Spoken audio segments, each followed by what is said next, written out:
Voice became his passion. Her love became his obsession. Her refusal became his rage. The waiting is over. Let the fantasy begin. Listen to the podcast of the night. This is our wonderful Bat-Minute special all about the Phantom of the Opera. I am one of your hosts, John Parker. You should have said not just night, John, but no. So that thing is still going. That's still echoing in my ears from what's a movie like a week ago. Yes, but here also inside your mind, it's me, the co-host, Niall McGowan. And we are joined once again by a Bat-Minute veteran and Phantom Head. I don't know what you want to call the fans. It's just Fan, P-H-A-N. Oh, Fan. Oh. Okay, Fan. It's Alyson Grimm.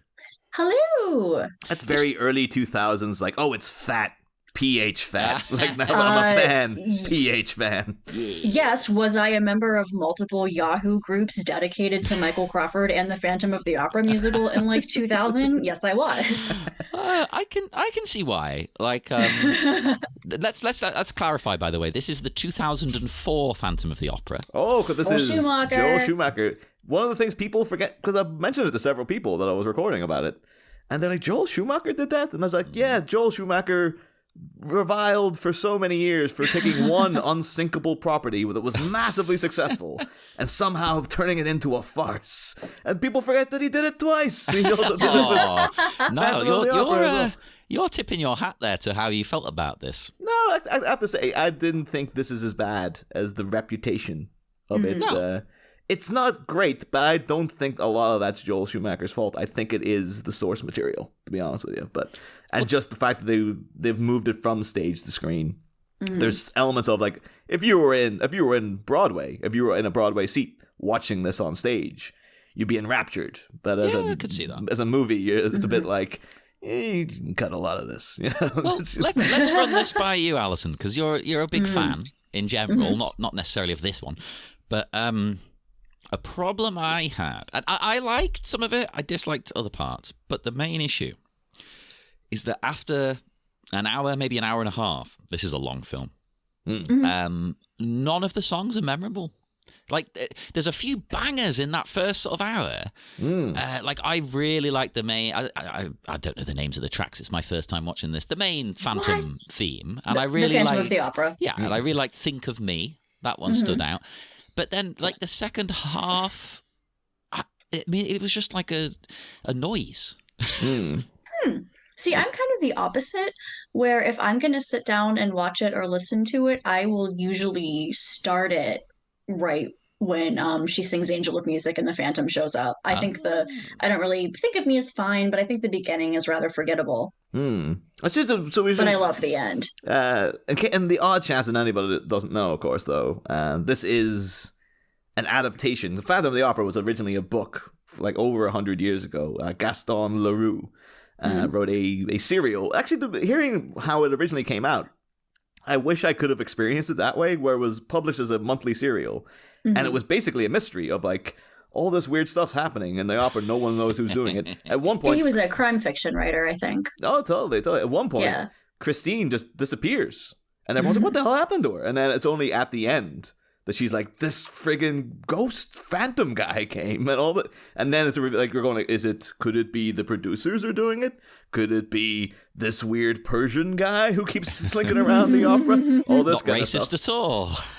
at all. No. But apparently, though, a lot of people are like, it sounds that way, but if you actually read it, it's surprisingly progressive in the portrayal of the Persian guy. Then it's been a while since I read it, but I remember the Persian being a great character. He's essentially the moral backbone of the whole thing, and he's not very stereotyped or anything. It's just more, Yeah. there's that initial thing of like, ooh, he's not from around here. There must be something He's a up with him. Persian. Yeah, but it turns out he's actually a good guy. But so yeah, it's only at the end then they're like, it was this deformed guy who lived in the sewers beneath the opera the whole time.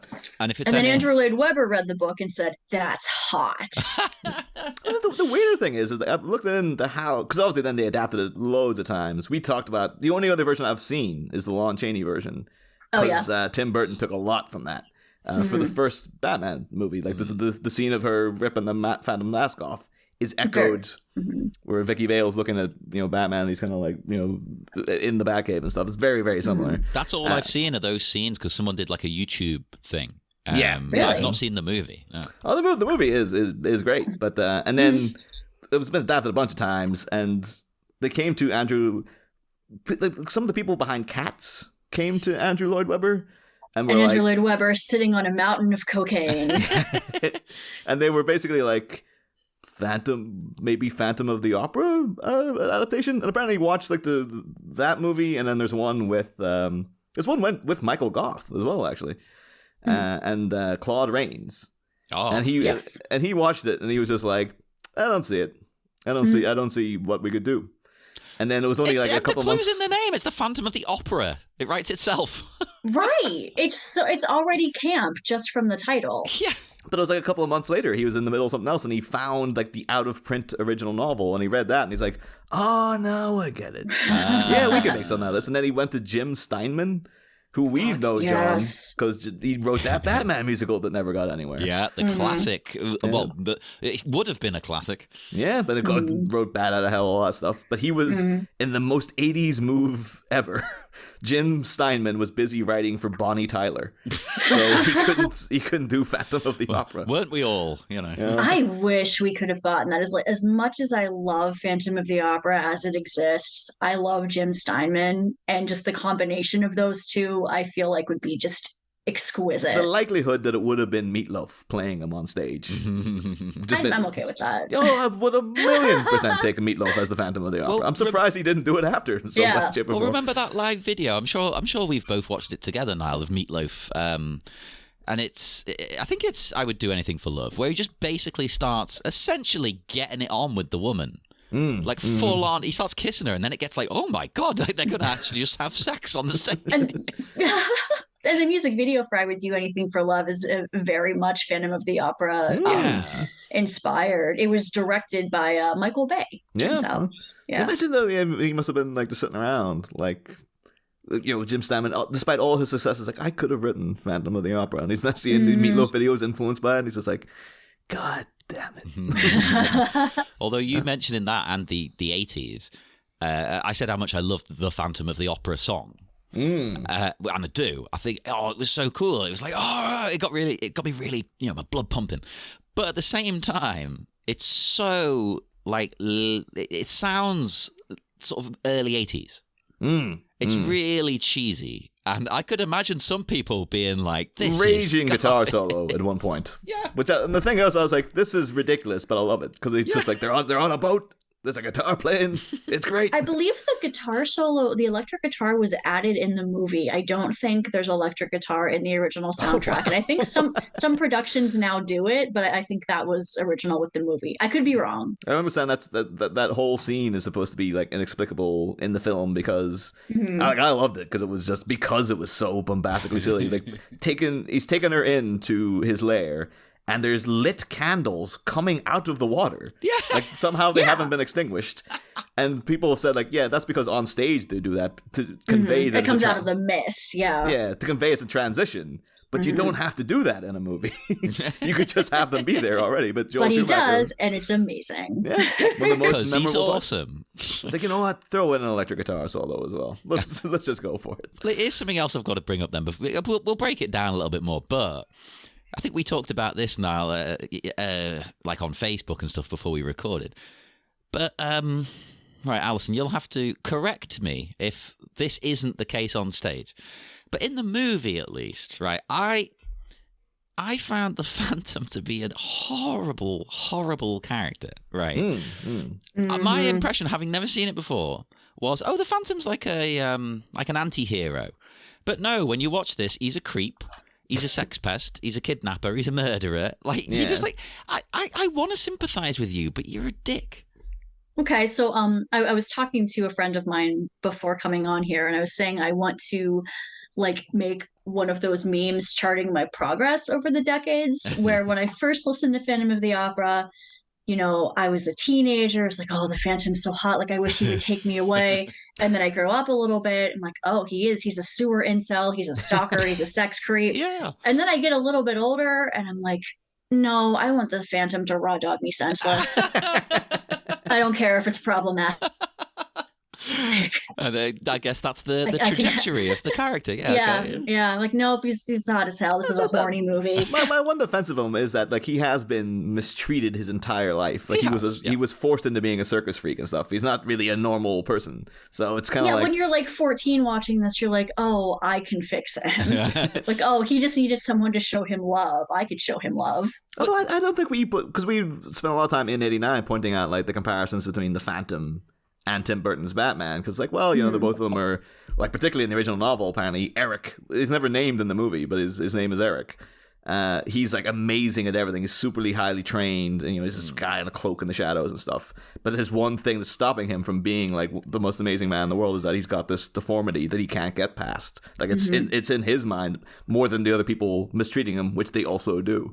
And that's kind of like Tim Burton's Bruce Wayne, because he's just like, he would be amazing and he would be the most charming man in the world if he could just get past this thing that's like, it's a psychological scar more than anything. But weirdly enough, to be fair though, in the original, I think his deformity is very severe. Like his face is meant to look almost like a skull or a cadaver. I actually prefer it this way, where yes, he's got a deformity, but it's not as bad as you're expecting. Oh yeah. And I quite like that, because it shows like some he of just it wears is a wig and he's fine. Yeah, some of it is in his head, and it reminded me. You'll appreciate this. It reminded me oddly of the way they went with Kane. The wrestler, because the whole point was he was supposed to be deformed and burned. Yeah. I actually think now, having seen this, he's based on the Phantom. Oh, totally. Yeah, absolutely. When he loses the mask, it turns out, he doesn't really look that weird. Yeah, he's fine. What I did up too with that's some iterations of Doctor Doom. Is that Doctor Doom? He looks very Phantom of the Opera-ish, where he's in like but he's got this big metal mask on the whole time, and you assume he's hideously deformed. And it turns out he's got like a slight scar on his cheek, but he's so vain that he just like all he can see is the scar and stuff. And it's like, so it's kind of other little note that I found quite amusing is that I think originally the mask was supposed to be all over like the top of his face. Yeah. And then they changed it into the famous half mask just because when Michael Crawford was doing it on stage, they couldn't fit the microphone into the mask properly. So they just had to create this half mask thing. And now that's the iconic image of the Phantom. It's like, oh yeah, half mask. I do love that thought that like he's not really that unattractive. He's just so extra. He's like, no, I'm hideous. I will banish myself to the sewers for life. King emo with a bunch of candles, just writing music. That's the fact too. That he's like, the mask is one thing, and then you're like, oh man, that guy's got a killer head of hair. Yeah, and you find like, no, he's kind of going baldish, and that's also part of his shame apparently. And as a bald person, I'm like, oh come on. I feel his pain on that, Niall. Oh. That's like if someone comes over and takes off my hat, I'm like, curse you, you little lie. That leads into like throughout this, I actually, is it controversial to say I didn't hate Gerard Butler? I didn't think he was that bad, but when she does remove his mask, and anytime he gets angry, he sounded absolutely bonkers then. I couldn't work out what was happening to his accent whenever he got aggressive. Well, Gerard Butler was he was really surprised to know he was not a singer when they hired him. I think his singing's fine. Why does everyone hate it? Because it's bad. I think it's because if you see like any clips of the actual stage Phantom of the Opera where they're getting highly trained singers to come on, they're like, that's what it's supposed to sound like. He is supposed to be like an absolute sort of like a vocal powerhouse. Yeah. His singing is supposed to make you feel something. It's supposed to be what I was getting from the movie, I was a bit confused. It seems to be indicating that he trained Christine as well, like she would hear his voice. Yes. And this angel of music thing. which is like Yeah, that's- she would hear that's- his voice from his like creepy secret passageways behind her mirror. Yeah, and sometimes she thought it might be her dad, yeah, which was weird. This is real weird. There's a So, do we whole- want to like talk through the movie? yeah. I mean, we can go through. Yeah, just like song by song or whatever. Yeah, I will say that because also to finish my thought from earlier about like, Tim Burton's Batman was a little like Phantom in the '89 movie. This whole him living in the sewers and all this business, like he's very Penguin. He is kind of like Oswald. If they got Danny DeVito in to play the Phantom of the Opera, it's like, I mean, we've kind of seen him do it already in a weird way. I would like to see that. Hell yeah, that'd be an interesting twist. He's facially deformed, and he's also like short and things people don't necessarily always like. We've seen him wear the mask in that episode of It's Always Sunny with the orgy. Yeah, Just that and the cape. But one of the things I would say, like, because I've looked up also now, like, some of the live footage from the stage show, and this is like the longest running musical on Broadway ever. And I would posit that the reason for that is probably like the opening 6 minutes, because like if you're sitting there and you're getting pumped up to see a show, and then like they come on stage and there's all people doing this auctioning off and everything's covered in shrouds and all this business. And then they kind of make reference to a ghost, and then you just get this organ blast of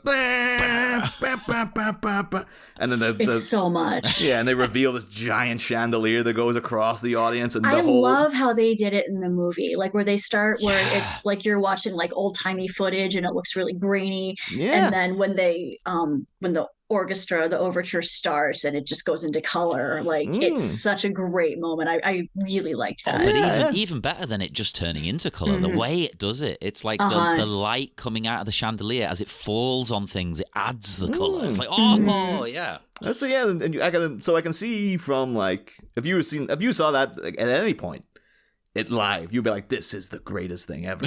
And so that's why people are still like, I'll go back and see it again just to see that start. But like, and then Joel Schumacher does do a pretty good job in the movie. Like, all right, I'm geared up. Let's watch some Phantom of the Opera. Hell yeah. And I quite liked the way that sort of went with the plot, where it's sort of time jumping around a little bit. That's the future. This is after there's all the events of the movie have happened and they're getting rid of everything. It's like, oh well, we're closing down. We just have to make some money back. I loved all of that. That was so cool. I was a bit confused by that because I assumed that'll be like they made that up for the movie, but apparently no, that is part of the stage show as well. Should ask Alyson the actually. auction, yeah. Should ask them because have you seen Phantom live, like in person, or yeah? Like have you gone? Are you one of these people like I saw it like 16 times, or? I mean, not that many times, but I've seen it live, and I do own the 25th anniversary Blu-ray they did they recorded a performance at Royal Albert Hall. Oh, nice. Which is really good, and I've got a fun Easter egg about that later. I was always a bit sort of curious about because I know like very famous YouTuber Lindsay Ellis was obsessed with Phantom of the Opera as well. I kind of like the idea now, knowing that you were in those Yahoo forums, that you were probably talking to her at the time as well. Absolutely, I must have been, because I think we're about the same age. Would have been about in the same fandom groups. Yeah, she's done like a series of videos on Phantom of the Opera. Like I watched them back when they came out. Didn't know the musical, but was like, these are great. Oh. But I'm very curious about like because knowing that was Michael Crawford was the original Phantom. If Americans like, because my perception of Michael Crawford is very different to Phantom of the Opera. Like he used to be the star of a sitcom in the 70s. Called Some Mothers Do Adam. Okay, I've heard of it. Yeah, I think I've only heard of it because of being obsessed with Michael Crawford when I was 16. And it's from the 70s, but they were still showing it when we were kids, weren't they? Now. Oh, I think they still show it today. Like I think if you put on BBC Two on a Sunday afternoon, they'll put on a repeat of. I always have to say, Some Mothers Do Adam. It's apostrophe A-V-E. Apostrophe A-V-E, yeah. How do you describe the character to like our American listeners? It's a bit difficult, isn't it? I don't know. Yeah, it's the bit of the show was the plot line was like the family weren't happy because their daughter Betty hooked up with this guy who was basically a walking disaster zone, and he was very camp. Oh, insanely camp. If you didn't know he was married to a woman in the show, you'd be like, well, the character's gay. I haven't seen it in so long now. I didn't interpret it back then, but I'm wondering if I watched it now, maybe half the joke is supposed to be that he's gay. You would think that he's gay at least because like his catchphrase was "Oh Betsy, oh Betty." Yeah, he was very very And then beyond that though, he was also kind of weirdly like the prototype Tom Cruise because he did all his own stunts and he would do insane stunts on that show where like he'd be attached on roller skates to the back of a car that would be like speeding around corners and he'd have to fly off in through a shop window into a baby's crib and that'll go skittering across. And it was all Michael Crawford did all that himself. Yeah. And then he'd just end it with, oh. Yeah. And then Michael Crawford was an intensely physical Phantom, so I can see him being good at physical comedy. Like I've obviously I never got to see any clips of him for a long time because YouTube wasn't a thing back then. But like I've seen clips of him performing the songs, and just the way he moves his hands is so, I don't know, it's very sensual. Like so he puts a lot of physicality into the role. I wonder if in all the performances, if he ever snuck in a "Oh Betsy," like, "Oh Christine," or something in the and middle. one thing he does differently is that he's not quite as angry. Like Gerard Butler gets very angry, and the Phantom does have like overwhelming rage. He's supposed to be kind of scary, but Michael Crawford was never as shouty. Like he was a very more like. It makes a little bit more sense as to why so many women were like darkly attracted to him because he wasn't quite scary. Yeah, this Phantom is he's very scary and he's aggressive and as soon as basically she sensually removes his mask, that's it then. He's like, ah! Oh yeah. The hair's flopping. Although weirdly when she removes the mask the first time, the wig stays on. What was happening there? But it's not ready for that full reveal. Pull hard enough, yeah. You need good wig glue. I've got some. Yeah, he had just put it on. It was stuck for a while. But the beginning again. We mentioned the chandelier and all that stuff, and then you see the players. I don't know what you want to call this group. This I think players is appropriate. Yeah, and they're doing Hannibal. No, if only they were doing Hannibal. Well, right? Not that Hannibal. There should be a Hannibal Lecter musical. But is there a Hannibal? There's time, John. That's like I feel like there should be. I can't believe there's not. You know, Mads Mikkelsen's an amazing dancer too. It's like he could do it. I'm wearing a Hannibal shirt right now. And I could imagine, I don't know for sure, but I could imagine Mads Mikkelsen is the very old-fashioned type of actor who went to an acting school and he can probably sing. I want him to play the Phantom so bad. Oh, man. It'd be a good Phantom. In fact, me and Sorry, I told you there was going to be horny podcasting. I didn't realize it was going to go in this direction.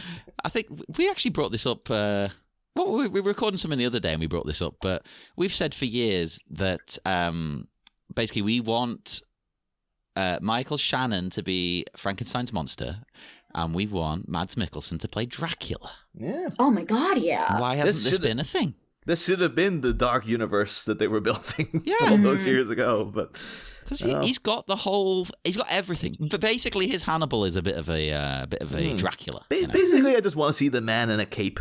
I think that's so much to ask to get Mads Mikkelsen in a cape. Well, get nothing else. And actually, we're already going off from the start again. But I just want to say the way that the Phantom woos in this is very Dracula.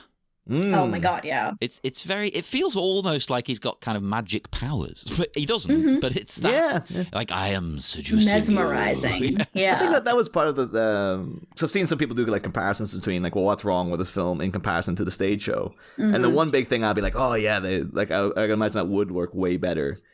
Is that the Phantom's so much more shrouded in mystery for most of the show, and like there's a scene in this where you see him pursuing that guy and killing him and then throwing his body over. And apparently, like live, that's done. It's like it's a comedy number, and you don't know anything's happening. And then at the end of it, you just see the body fall. Yeah, this guy's body comes out, and the neck just snaps, and it's just a corpse hanging, and it's a real like holy shit, like that's well better. Yeah, so this one's a bit like they're going showing him being too aggressive. It's like make him be in the shadows a bit more and stuff. You know, just don't. Or him showing him coming out a toad, madam. Perhaps it is you who are the toad. Like you're not supposed to see him. You just hear this voice coming from everywhere. Yeah, which is why he's a phantom, right? Because you don't see him, and you don't see the him replacing her bottle. Like there was a little bit too much of a showing rather than, telling. This is just the guy of the opera now. Just the guy. Some fella up in the rafters of the opera house. I love too the way that he leaves these letters, and they're always signed OG. like Opera Ghost. Opera Ghost. And I was like, I always say OG as in like, oh, original gangster. Original gangster. Anytime now I use the term OG, please now know that it is actually referring to Opera Ghost. You're going to sign off all your emails now with OG. Yeah. OG. See, one thing I will say about like showing the Phantom backstage, I don't like how he does that, but I do like the other backstage stuff where it's just kind of showing like what this opera house backstage would have looked like. It feels very like alive and vibrant, and obviously you don't get any of that in the stage show. You get a little bit more like upstairs downstairs in this, like where you see the like during Masquerade where they're like stealing the bottles of booze and like partying in the back. Yeah, there's a real thing going throughout. I don't know if it's like a post-Titanic thing where like people are into that upstairs downstairs thing, like as you said, Alyson. Where I was a bit shocked sometimes where the Phantom's first attack on was Carloletta? Is that how you pronounce her name, or just Carlotta?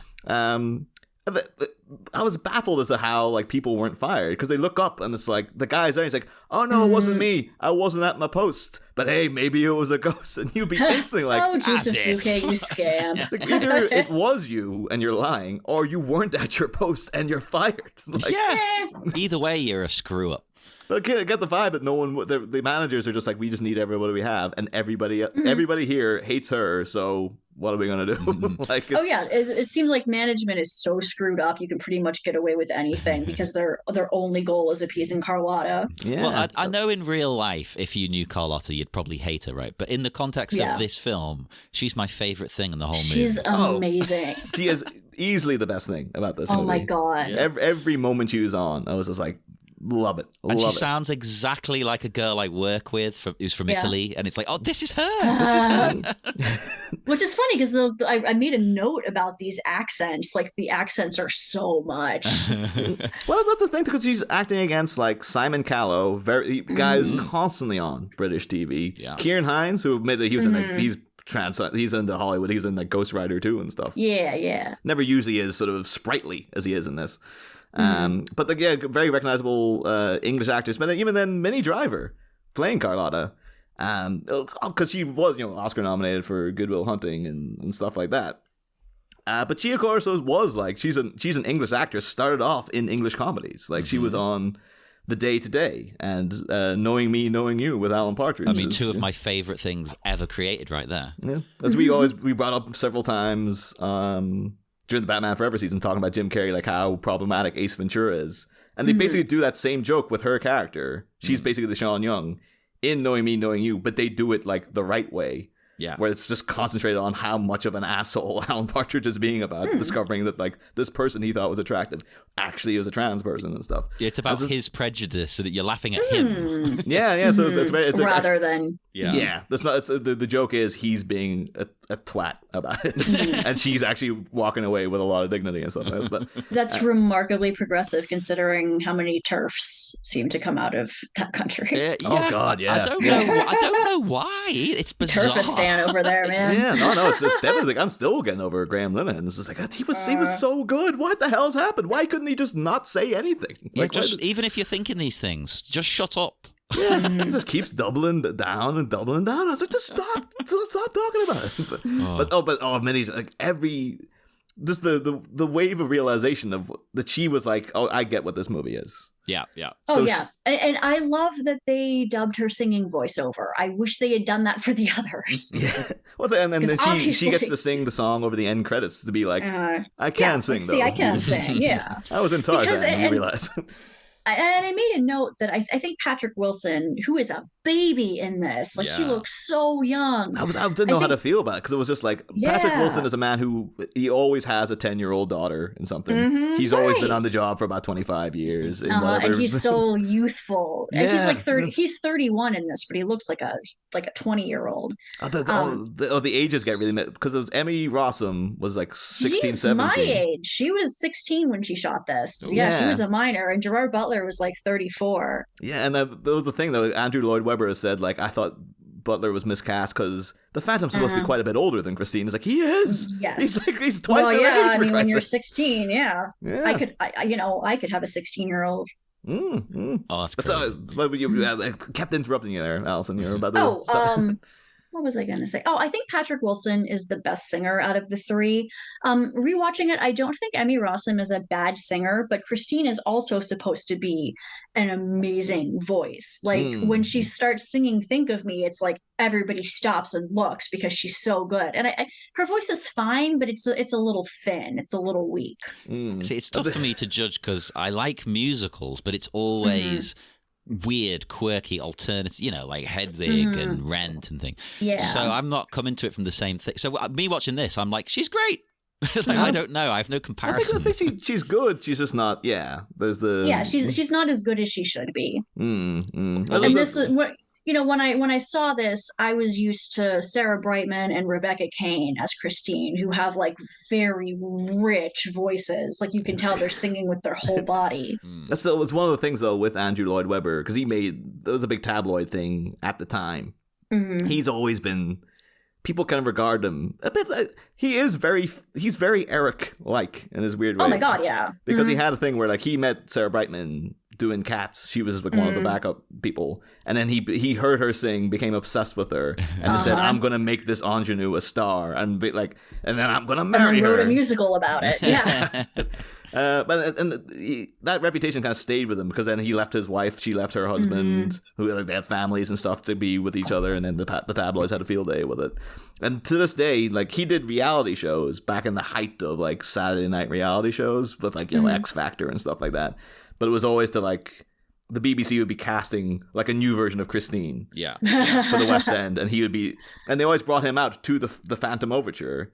And he was always sitting on this giant throne, and he looked like a little goblin. He loved it, though. Oh my god! I'm sure he did. I mean, have you seen Paul F. Tompkins doing Andrew Lloyd Webber? Yeah. But the thing is, though, he always comes across as like, oh, he must be so sleazy. And then I've seen the interviews. One of the people who was on those shows when they were doing one for The Sound of Music. I think the show was called like "How Do You Solve a Problem Like Maria?" That is exactly what it was called. I was going to bring that up. Yeah. Yeah. But the person who didn't win it, but came like second, was Jessie Buckley, who is now like a renowned Hollywood star, recently Oscar nominated Jessie Buckley, and she is amazing everywhere, and she's great, yeah. And she's every time they ask her about it, she's so open about like, oh, Andrew Lloyd Webber's like the nicest man in the world. Like he's like I lost that, but he always kept in touch. He was always there to give advice. He was like so supportive. I still talk to him today. He's always there for like an open door policy of like, if you ever need to know anything about the business, just come and give me a buzz and stuff. So apparently he is actually quite. And Sarah Brightman, years after divorce, said like, oh no, he's a wonderful man. And he's always like, no, they still have a good relationship with each other. Yeah, he's like, oh, she is. Like, he still believes she's like the greatest star in the world and stuff. It's like, oh, so maybe he just much like Eric. He looks a bit like a goblin, but he's actually quite a talented, nice guy. Now you know he's what it is. He's a little creep with a heart of gold. It's that over here, right? Because he's got what you always hear from like normal people, shall we say, like people in the street. If you talked about him, it would always be a negative, like, oh, he's up his own arse. He's a jerk. Oh, he thinks he's the best. But I think it's that weird, especially English thing of. We hate success. If someone's good at something, we hate them. Yeah. Well, the thing with the thing in Australia, they call it tall poppy syndrome. Exactly. Yeah. So poppies get too tall. You gotta cut them down. They're getting too big. So it's exactly the same. That's a good call. They've got that, and I think England's got that. It's the same. Even in sport, right? As of recording, the World Cup's on. Not that I care, but people are always like, oh, we're going to win. We're finally going to win. Of course we're not. So when England inevitably lose, it'll be like, oh, they're the worst team. Like, because just even making it there has made people turn on them. It's like crabs in a bucket syndrome, too. Yeah. Like where if one crab tries to climb out, the other ones will drag him back down. Exactly. I think that's a touch of what it is with him then, hearing that. That's nice. I like hearing that about him. Yeah. I don't know if people ever were like that because Minnie Driver did, of course. English lady made it huge. She's not in as much now, but like she used to be, like early 2000s. I'm assuming probably what was happening, she probably was up for Christine, and they're like, too old. She's 30. That's it. Too old. Well, I think Christine is supposed to be like a teenager. Yeah, but like the scenes of her just that actively injected me with life. Like, again, when she Oh my almost God, yeah. when she almost gets hit by the thing, and Simon Cowell's like, well, oh, these things do happen, and she's like, for 3 years, these things do happen, but we haven't stopped it from happening. No. Get my doggy, bring my doggy, bye. She really is. She's making House of Gucci look like a masterclass in Yes. subtlety. Like, it's Well, really... again, working with an Italian woman, I think the accent's good, right? I think she sounds, but that's exactly what this person sounds like whenever there's a disaster like work. It's like, Yeah. oh no, yeah. It's very like Isabella Rossellini in Possession. Yeah. She's just doing the most acting at all times. And you mentioned House of Gucci there, Niall. If you remember, we were laughing at it. And then our Italian friend Fabio came round while we were in the middle of watching it, and he sat down and he Amazing. turned to us and said, "These accents aren't bad." I was like, what? What? I think people's thing is that because it's going so over the top, your inclination is to go like, this must be in some way, I don't know what it is. I don't know if Put you- upon. Yeah. An affectation. And then Fabio was like, no, he sounds exactly like my uncle. Like, Jared Leto my uncle looks like that, he sounds like that, he is doing that perfectly. Like, that's We that's almost what thought an he Italian was- uncle sounds like. We thought he was joking, but he was dead serious. Yeah. So then when the film critics come out going like, oh, it's so over the top, it's like, he's just, Jared Leto, to his credit, might be sitting there going, that's what the guy sounds like. I have one note before we kind of get past the beginning. Just a fun fact that the dress that Christine wears during Think of Me, like the dress and the like the stars in her hair, are inspired by a famous painting of the 19th century Austro-Hungarian Empress Elizabeth. Oh, whoa, that's Who a deep there is pull. also a very high camp goth musical about Elizabeth from Austria originally, but it's my favorite musical. It's the only thing I love more than Phantom. Ooh, have they done a version? It's about her life as she falls in love with death. Oh, that's goth. I like that. It's goth as they've never done it in America. They've never done it in English, but they've done it all over Europe. Takarazuka, that's like their big musical. So I've seen a bunch of productions of that. But I love it highly already. This recommend sounds it. great. It's you would love it. Oh my God, it's so much. Now, I'll happily watch one that's not in English. I have no problem with that.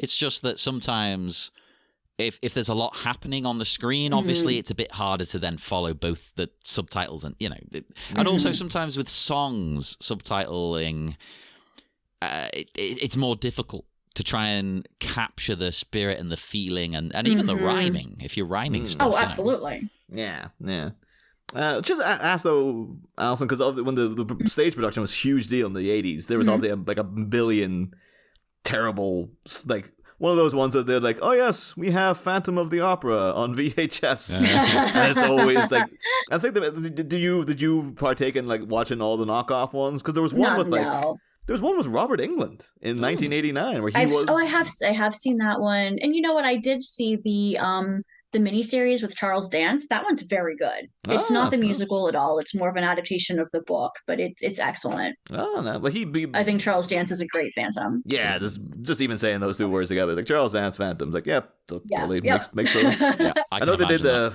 Phantom of the Shopping Mall as well. I haven't seen that one. I assume you've seen Phantom of the Paradise. Oh yes, yeah, I absolutely love it. We talked about it during Batman Returns because nice. That's right. Paul Williams was the voice of the Penguin in the anime show and stuff. But I've not seen a lot of Phantom adaptations, but Phantom of the Paradise was like, it's better than this movie. It was genuinely an excellent film. So. Oh, but you brought up Think of Me there, and I know we mentioned it at the start, but I really love that song so much. It was the only one other than the main song where I was really paying attention to every lyric. Because I'm such a softie at heart. I'm a romantic. I'm a little weed.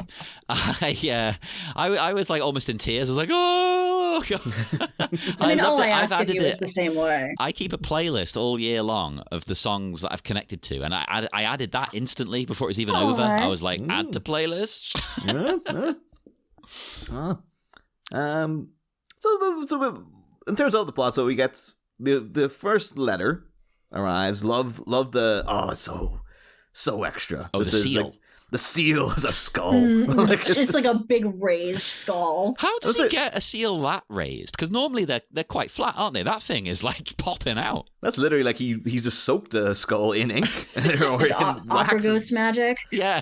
There's so many things though, because I get like, so he's been blackmailing these people to keep his box open and pay him, like, was it 20,000? I'm gonna live in your sewer and you're gonna pay me 20,000 francs a month. So I guess like that's how he's affording all the stuff he's got down there. But when's he going up to buy it? Like, well, this is a question I was going to have. With like, I didn't even put together that that's where he's getting the money, to be honest. But that underground lair is insane. yeah.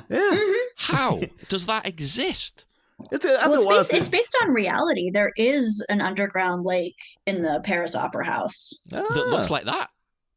I mean, no. But, You go in and the lit candles somehow come out of the water. there's just like a giant sex bed right in the middle of it. If any other movie did that, though, I'd be like, oh, for God's sake. But when this did it, I was like, yep, that's what I want. Cool. That whole abduction scene is just like, I was surprised it came so early in the movie. I thought that was going to be like, I'll be like midway point. Yeah, Like, yeah. Oh, no. And then it's like, so he's carrying her. Then suddenly she's on a horse. And you're like, where'd this horse come from? Yeah. Oh, that's right. I was going to say, I thought we were down there.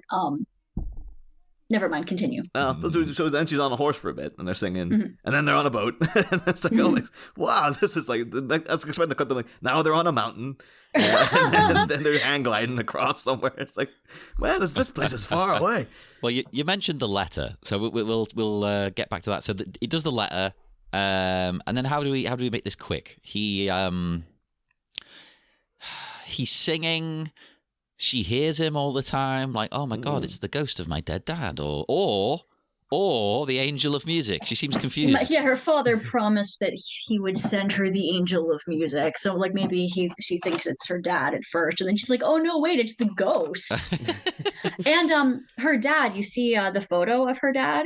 That is Ramin Karimloo, who has played the Phantom a lot. Like, he's the Phantom in the 25th anniversary recording. And every time I watch this movie, I just think I get mad because I'm like, he was right there, and you could have had him play the Phantom, and he's great. Oh, Maybe I like then it would have that, been, though. so the Phantom is her dad? Like, what is that? Yeah.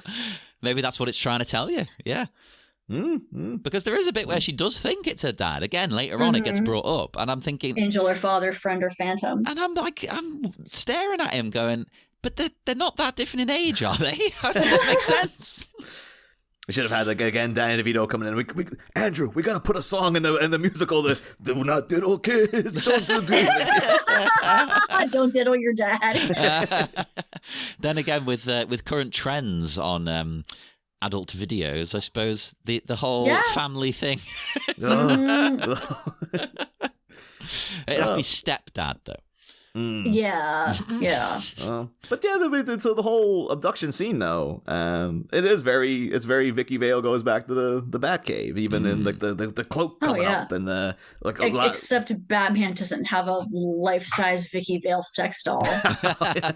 Which apparently was just Emmy Rossum. They tried to do a doll, and then they're like, can we just put some stuff on you, and you just be the doll, please? How did he do that? Like, I mean, I guess I can't ask questions. Like, just fucking go with it. But like, oh my God. That's the thing with this. I think this movie version, at the very least, defies breaking it down too much. You couldn't do this minute by minute because you just have to go, okay, that's what's happening. Just accept it. Just accept it. It's magical. It's mystical. It's fantasy. Yeah. I think that's why I was able to appreciate it more now, because the first couple, I haven't watched it for a long time until this. And the first time I saw it was when it came out in 2004. And I was such a snob. I was like, oh, this is terrible. Everything about this is awful. I hate it. Hating it is my personality. There are elements in there, though, to indicate that it's, as you say, it's fantasy, but also, like, because when they first go in, they go into that hallway with all the moving arms holding the candles. And it's a reference to Jean Cocteau's, La Belle et Bête. And then when they go later on, someone else is going through that corridor, and they're not there, which indicates that maybe there was like some sort of hallucinogenic that maybe he gave to Christine, or maybe she's just, this is her kind of like, you know, in the rush of it all, she's just like, that's what she sees. Yeah, it was a ghost came and brought me, and he like, went, and the candles were moving. There was arms holding them and stuff, and so that kind of adds. And then maybe she comes. It looked as if the candles were underneath the water, and then they came up. I don't know how it happened and stuff, but so I'll accept that as maybe been like the hoopla of it got to her a little bit. Although I did particularly in the kind of age of like, guys, just believe what women are telling you about things. Yeah. When she comes and she's like, I was abducted by a Phantom of the Opera, and Patrick Wilson is just like, there is no Phantom of the Opera. You're talking crazy. It's like, dude, she was right there. She was with the guy for like a day. He's so horny for her this whole movie. Like before that, she's all like, the angel of music taught me to sing. And he's like, that's nice, dear. Let's go to dinner. It's like, oh god, how much more of this Phantom talk do I have to sit through until I like get whatever, yeah. Hey, he's putting up with it to score. Yeah. I have to mention too that his name is of course Raoul, and The Vicomte de Chagny. I know we're now in the age of like the renaissance of Brendan Fraser. Yes. And I'm sure he's excellent in The Whale and stuff, but I can't imagine Brendan Fraser will ever deliver any line as well as he does in. There's a bit in Bedazzled where he essentially gets turned into Pablo Escobar. Because I can't remember what his wish is, but you know the whole thing of Bedazzled is that he wishes for something, and then the devil Liz Hurley turns it on its head, and he's like, so he's speaking in Mexican, but there's a guy there who he's also jealous of called Raul. And it's just at one point, it's just Brendan Fraser dressed as Pablo Escobar going like, Raul. And the delivery of that Raul was like, that's the greatest thing that actor has ever done. That's the greatest thing that any actor has ever done, except maybe Minnie Driver in this movie when she does anything. So, Well, I will say that Gerard Butler's first sung line in this movie was a jump scare. For me, I forgot how bad he is. oh, he's very much in the we were talking a bit Just yelling at me for no reason. in the yesterday, was it yesterday or the day before, John? But like it's kind of in that Russell Crowe in Les Mis. I have a note about that too. Like he makes Russell Crowe. See, I can't decide. No, I think Gerard Butler is better than Russell Crowe. I still think Russell Crowe as Javert is the worst singing crime in cinema history, and this includes Johnny Depp. I liked Russell Crowe in that. Again, it's because I'm a big Les Mis fan, and Javert is one of my favorite like singing like. He does some of my favorite songs in musicals, and to butcher Javert is a crime.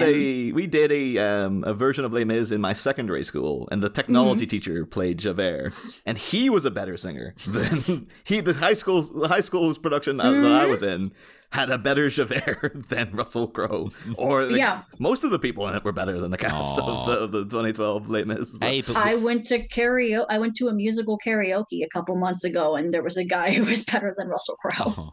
Although again, though, John, I think again it is a thing of if you see the stage show and then watch the movie, it's almost too much of a jump. Yeah, there's a huge split in the fan community. Like I still see posts on Tumblr all the time of like, oh, I'm a huge fan of the opera fan. I love Gerard Butler. It's like, well, you're a teenager and you saw that first, so of course.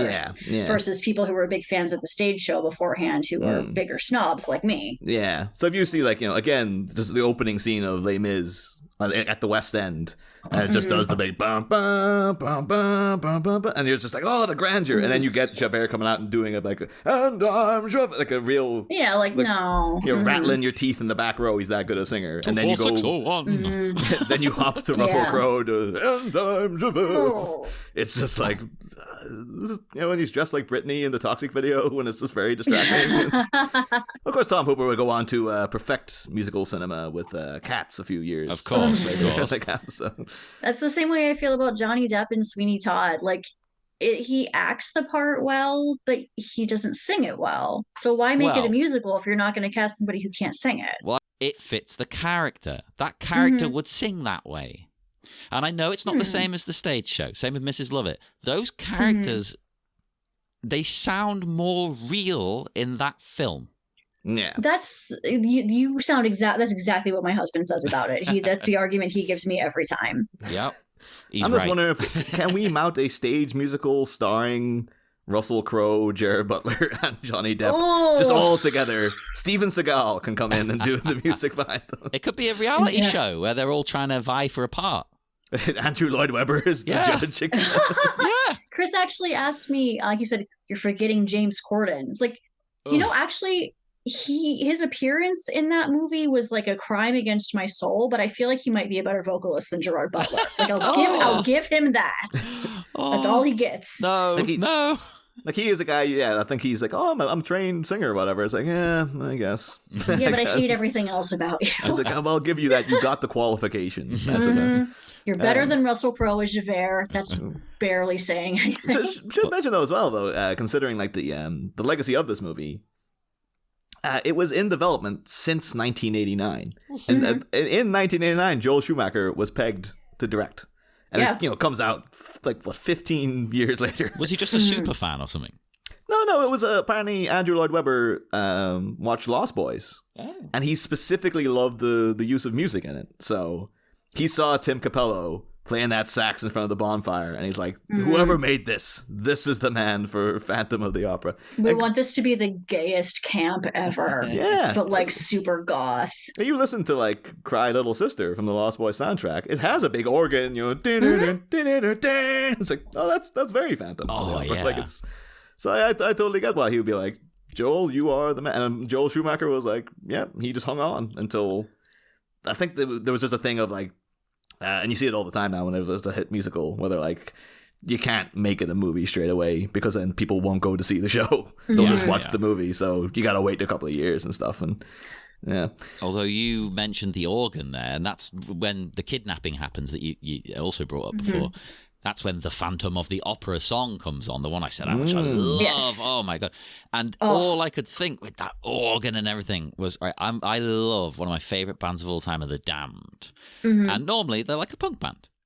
But when the original guitarist, Captain Sensible, he was originally the bass player, then he switched to guitar. It's get complicated. But when he left, that's when the singer, Dave Vanian, basically went, right, I'm going to turn it into a goth band for a while then. Screw it. I'm going to do what I want to do. And they've got a whole album, Phantasmagoria, which has this kind of sound. And so every time I was listening to this theme, I was just like thinking of their songs like Grimly Fiendish and Sanctum Sanctorum. And I like the idea though, like during productions of Phantom of the Opera, someone would try to drop a chandelier on like Michael Crawford, and then Andrew Lloyd Webber would find a copy of the Damn's album, and Dave Vanian's up in the shadows snicking around. Oh, Dave would have loved it. He could have played the Phantom. He can't sing operatic style, but he's got a really good voice. And hey, neither can Jared Butler. Well, there you go. Didn't stop him there. And he's got a song. I mean, the Damned in the album in the early 2000s, Grave Disorder.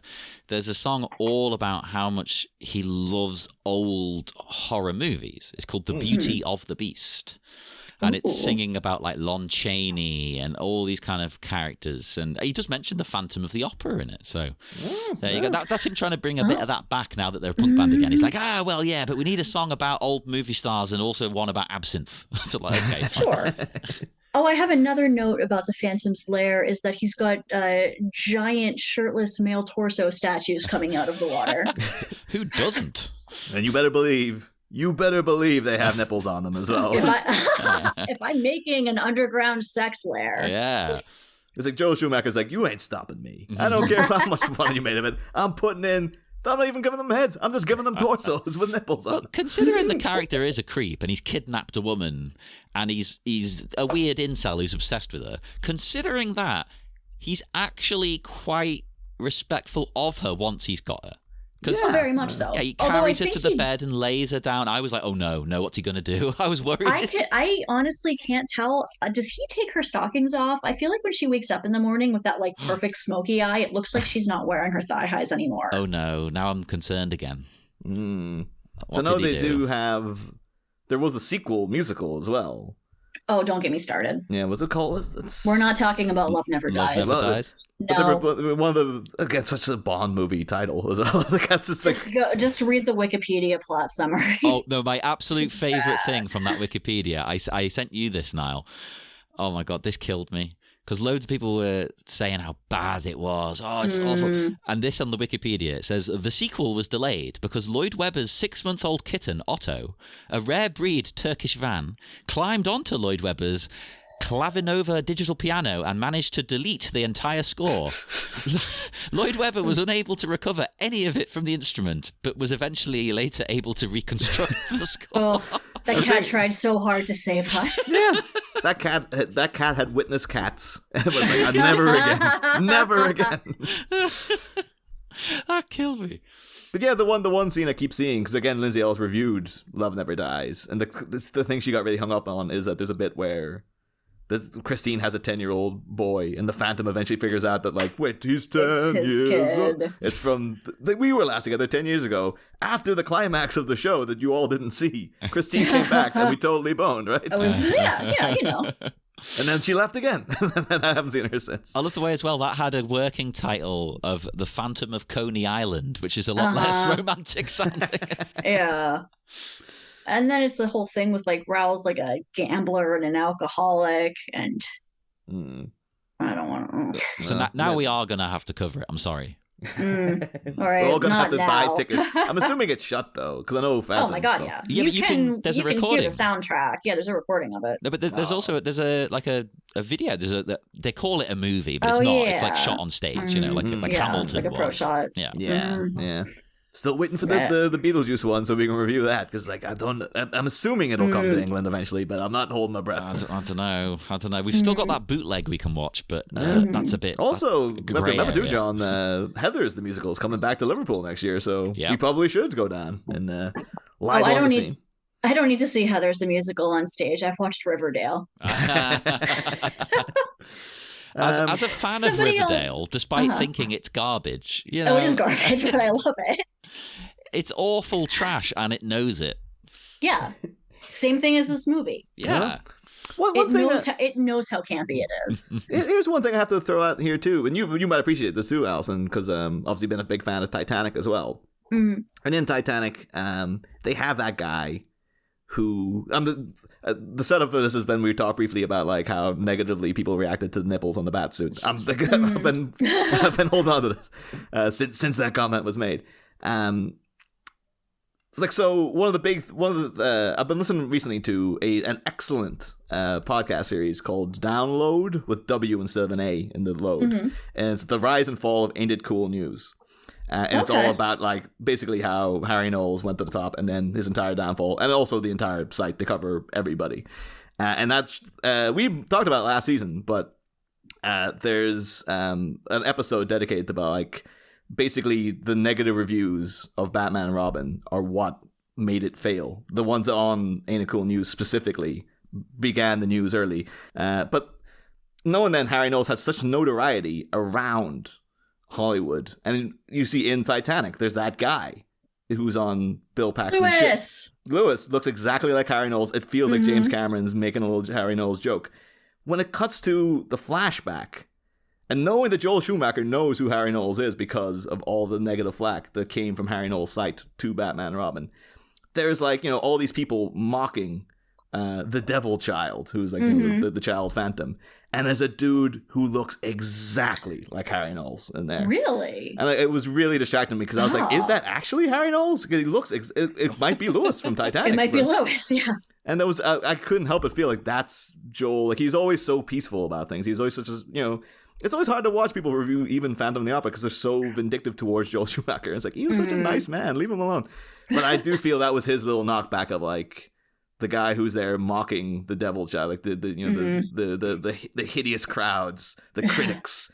that asshole Harry Knowles, I'm having a jab at him by sticking in a dude who looks exactly like him in this scene as well. So if people are watching it in future, just during that scene, just look out for the. Yeah, I'm gonna have to go rewatch that scene. Yeah, he gets a good close up. There's a big, like, there was a reason I was like, ooh, that guy. So.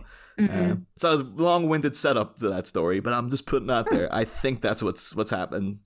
You know, maybe I can add it to the IMDb trivia or something. Like, do it. Stated as fact.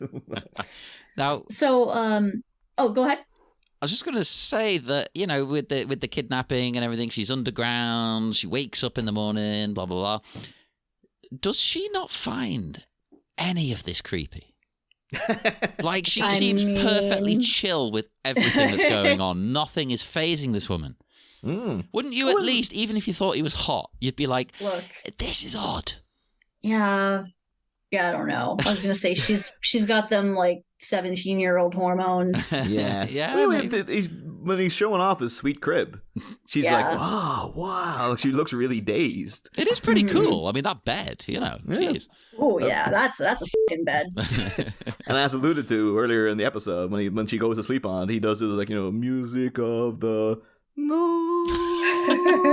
And it goes on for like a minute. It's like the music itself stops and then comes back as if like, oh, you're still going. All right. So. It should cut to the morning and he's still doing it as she wakes up. That'd be great. She's like, have I got tinnitus? No, it's the Phantom still singing. But then the scene after that, I think, might actually be one of my favorites in the movie, because right after that is when it gets to the second to notes and prima donna, right? So, first of all, a little aside, this is my favorite line in the movie, when Patrick Stewart says, and what is it that I've meant to have wrote? And then he stops and says, written. To himself. Because it's wrote in the lyrics, but he's like, should be written. Yeah. And then correcting it.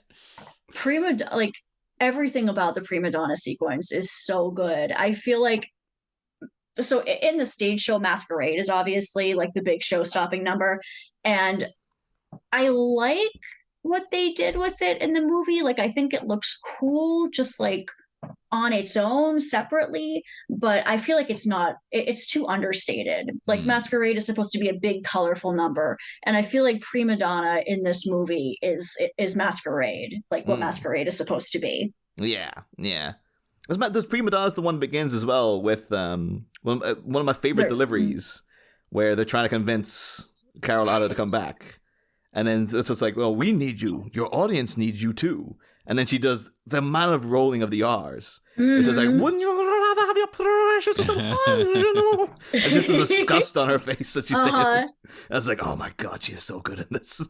Even at the lip syncing, she's so good. I was just like, if she could have been Poison Ivy in Batman and Robin. And Uma Thurman was great, but I mean, we didn't know we could have had Minnie Driver doing it. Like, my God. Oh, that would be cool, yeah. And I also like that everybody gets a little note. So, like, the Phantom was just up all night writing nasty grams. He is a bit of a diva, isn't he? He's a bit of a bitch. Writing in his burn book. He's got reads for everybody. He's a real queen.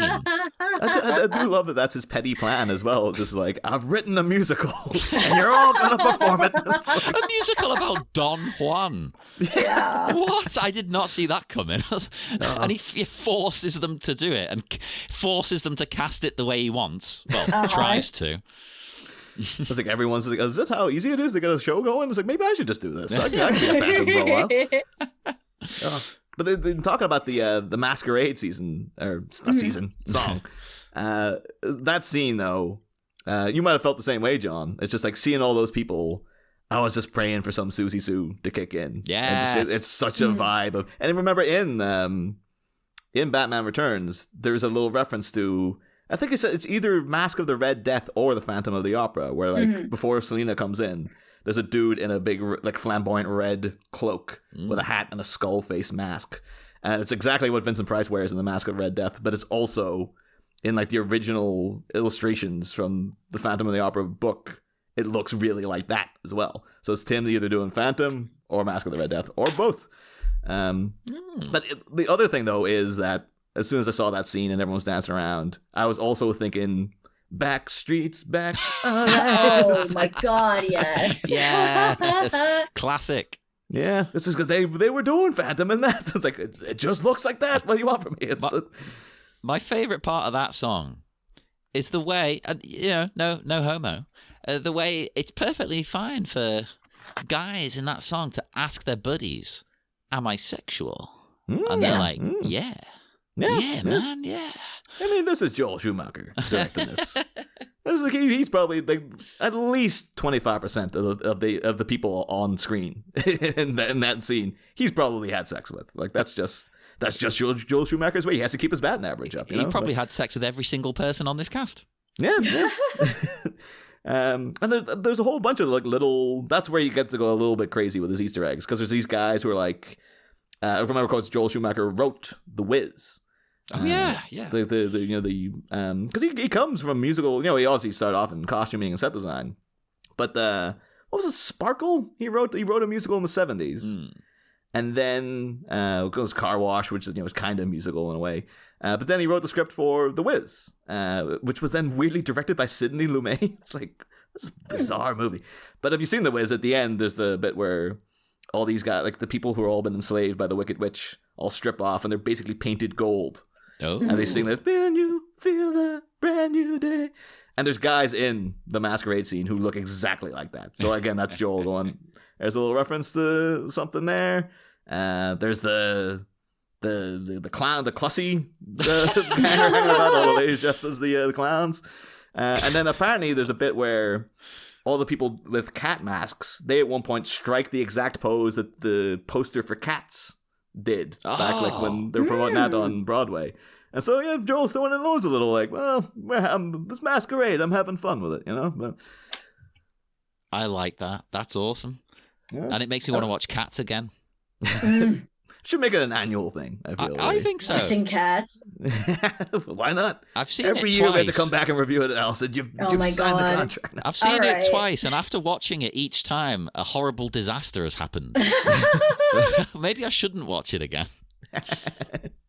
I'm just looking on Google now at the masquerade costumes from the stage show. There's one in particular that I love, and I can't think of how to search it, but it's like a one half, like the left half of the costume is like a female masquerade costume, and the other side is a tuxedo.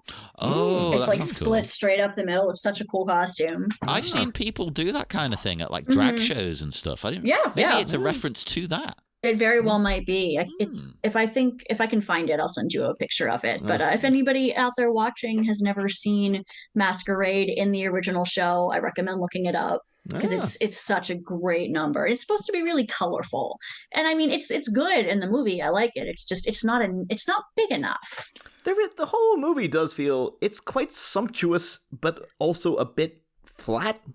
In the vision. It feels as if Joel Schumacher is a little bit scared because he got so much flack for Batman and Robin, which of course was hyper colorful. That he's like, maybe I better dial it down a little bit. So we get like amazing sets and stuff, but there's not much. It feels muted. Yeah. But like a masquerade scene feels like one of the predominant colors, kind of beige and black. Like gold and black. A lot of gold. Yeah. Yeah. You go to that graveyard, it's just all white. That's in the Phantom's lair. It's like, it's black and candlelight. Like it's no versus the prima donna sequence, which is very colorful. Yeah, like Carlotta's the purple and pink costume she wears during that. I would wear that to work, man. That is like one of my favorites. And contrasted against her bright red wig. And then in the background in her dressing room, there's the painting of her as Salome with her husband's head as John the Baptist on the platter. And I really want to get one of those done of me and my husband. Do it. Portrait. Have you got a big anniversary coming up, Alison? Because you can treat yourself. We do actually. Our 10th wedding anniversary is next year. Oh, there you go. Hey. I'm gonna get us painted. Yeah. Listen, I don't think you realize, Alison, when you say something on this podcast, that's the reason you're here now, is because when we did Cats all those years ago, you just had a little comment about how much you hated this Phantom of the Opera. And I just remembered. That just got a little tick next to it. And then I was like, okay, eventually. We've been waiting all this time to do this with you. We've I'm talked so about it glad. nonstop. Aw, I would have done it at any time. No, it had to be when we finished Joel Schumacher's movies. That's fair. And also, it had to be after COVID has thoroughly broken me so much that I can now love things that I used to vehemently hate. That's what it is. We're trying to turn you. We're secretly huge fans. So it's going to be like the day before your anniversary now. There's just like something's going to fall from the roof on top of you, and then you'll have a letter with a little audio clip of this inside. Say, remember when you said you're going to do this? In this as well, I love how the Phantom, he seems to really hate Carlotta. He's like, no, make her the silent one. And all Carlotta is like his bitch eating crackers. Yeah, he hates her for no bloody reason, and it's hilarious. And then because he's just doing pranks on her all the time. Because they don't cast who he wants in what roles, and they don't keep his box free, he's basically like, well, better start killing people. It's it's insane. Oh, It's very apt for the day, though, where like all you see is people giving out about like Brie Larson playing Captain Marvel. Like, they should never have cast her as Captain Marvel. So, basically, the Phantom is just on the comment sections going, "I hate basement this girl." sex dungeon. Yeah. He's a Phantom weird is Marvel online nerd. Yeah, Oof. he's just like, "I saw that production of She-Hulk you did over, and I hated it." She-Hulk twerking. Ah. Ah. Oh yeah, just see like in the middle of that, this Megan Thee Stallion gets hit by a chandelier. Or something. Oh god. But weirdly though, he hates Carlotta, but like he flat out kills a guy at one point, and then there's a bit where he swaps kills out. her husband later. He kills her husband, but there's a bit where he swaps this thing she's going to spray in her throat, and it makes her voice go weird. It's like that could've... really confused me. Oh yeah, Really? what the hell did he put in there that made her voice do that? Well, in the musical, you don't see that. You just hear his voice, and then all of a sudden she starts singing like that. So it's like it plays more into that sense of mystery and magic around him. see. Like he's a magician. He can make her do this from afar. Yeah, it's part of his mystique. It's part of what makes him so hot, With man. Liam Neeson coming out, I was like, "Is the Phantom of the Opera immortal? Are his methods supernatural?" But no, seeing it in the movie, I was like, "Well, if he hates her so much, why didn't you just put like acid in there and just spray her, like melt her throat or something like that?" He killed a guy. Because it's funnier this way. He wants her to be humiliated. I think that guess, is I guess. genuinely what it is. He's a drama queen. Yeah. Oh my God. Yeah. He's just the biggest theater kid ever. Oh, he's the embodiment of theatre kids. I Yeah. hadn't even thought of that. Oh my god, yes. Oh. But I love All I Ask of You. I really like it in this. It's one of my favorite love songs of all time, and I love the Aw. snow. I think it's very beautiful. That's Is when that they're the- out at the graveyard. No, that's when they're on top of the roof. Oh, on top of the roof. Ah, yeah. yeah. In the musical, this is when he drops the chandelier Oh, okay. Yeah, before the intermission. I was surprised to see before going into this version. What I knew of the musical of Phantom of the Opera was organ playing and chandelier. That's And I was literally all I surprised. knew. Yeah. And cool mask. Yeah, and there's not really much. The organ doesn't get much. Like he plays it a little bit, but it's not as like much of a focal point as I assumed it was going to be. And then I was sitting the whole time going like, "Where's this chandelier going to drop?" Like, I There's thought that was more. Yeah. There's more organ in the stage show because you get a lot of like rehearsals for Don Juan Triumphant, his musical, and there's a lot of pipe organ in that. yeah. Anytime we can be given more organ or more pipe, I'm okay. And Joel Schumacher is just like, I see so much organ and pipe every day. I don't need more of it in my movie. He's like, I feel like the Phantom's Lair is missing something. Hang on, bring in the giant shirtless male torso statues from my bedroom. And he wasn't wrong. Yeah. And he has them so every time Andrew Lloyd Webber comes up, he's like, just retract them into the water. So he doesn't see it. He can't see it. He can't say anything about it. Also, after this, at the end of Masquerade, after again in the biggest theater kid move, he dramatically shows up in a fucking Red Death costume straight out of Edgar Allan Poe and is like, "You will perform my opera." And then Raoul like falls in the trapdoor into like his little mirror trap. That's something from the book. Yeah. Because he's like an architect and a master of like I can't remember if this is alluded to in the original book or if this is something from the novel Phantom by Susan Kay, which came in the 90s. But he devised death traps for the Shah of Persia, and like that's how he met the Persian. Oh yeah, that is a thing. Because the Shah like brought him in as like a court magician or something. Okay, Yeah. this sounds insane. all All the I stuff could we think see. was Enter the Dragon with these mirrors.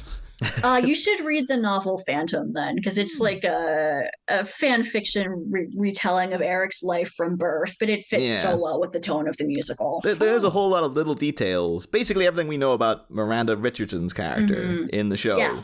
Yep. That is the Persian. Like he was, he's a guy like hanging around the opera house, and everyone when there was a mystery, like who's this guy?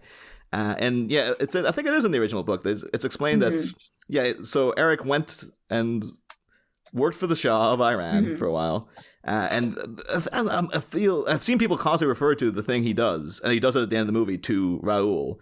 as the Punjab The Lasso. Punjab Lasso. Yeah. I feel bad. It's like, is it racist to call it that? Like, I feel like it's Wait, what? apparently that's what it's called. What's called that? What was he called? has like the Punjab Lasso. It's the Phantom's like rope that he can throw at rope. you, and like Well, it ties it a noose around your neck. That's not Yeah. racist, though, is it? Suspended by Because magic. If he got it from the Punjab, I used to live in the Punjab. Yeah, just I don't know, just a bit like, well, I don't want to. don't want Is the Phantom of the Opera practicing cultural appropriation? Well, this is the thing. I don't want to 100% defend it. I may have lived in the Punjab, but I'm not from the Punjab. So Yeah. Look, I can excuse stalking and kidnapping, but cultural appropriation. That's the final straw. The thing is, because there's a bit where. So anyway, basically in the Eric used to do this for the Shah's entertainment, was that he would just kill people with this lasso. And then he knew too many state secrets, so he's going to kill Eric. And then the Persian went like, he's my bro. Like I'll get escape. Yeah. He gets out of there, but then because the Shah knows that the Persian did that, but because he's like his cousin, he's like, I'll just banish you. And so then when they go to France, Eric's like, I'm going to do all this, and the Persian's like, okay, I'll let you do it, but don't kill too many people. Okay. And then basically he's kind of like his Alfred. I'll know. Yeah. And he's basically his Alfred. And then and there is a kind of thing with Andrew Lloyd Webber's like, you could have had a person of color in the show, but he chose to change the character to a white lady. And it's a bit like, I mean, it's a choice there, but I kind of want that character in it. That would really change things, I think. Everything I've heard about him, apparently he's a very apparently the original book it stands up very well in that the message at the end is that if people didn't mistreat the Phantom because of his deformity, he could have been one of the greatest minds in the world, but because people are so horrible to people with disabilities, this is what the world made him into. So it's the which plot is a very that's a very progressive message for considering it's like 100 For that time, yeah, it's sure. the plot of Joker. Yeah. And then also the Persian is like, you assume that'd be a racist caricature. It's like, no, he's not stereotyped at all, and he's actually like the one good guy. And like, everybody else is arguably like an asshole, and he's the one guy who's like, I'm just trying to get people not killed. Well, I just want to help everybody. You've got to have one good guy, Yeah. No, You know what? not all men. Not all Persians. Not all Persians. Now that we're kind of talking about toward the end of the movie, I do agree with you there, John, that I love the second half of the show in general, but I feel like the last bit of the movie doesn't hold up. It really dragged for me. Like, like the graveyard scene, up until they have a sword fight. The sword fight was cool. Like, that was actually good. First, Rao rides in on a horse with his shirt half unbuttoned. It's like, okay. It's the most everything cheesy, romantic kind of If like she shows up to her dad's grave with her tits like all the way out.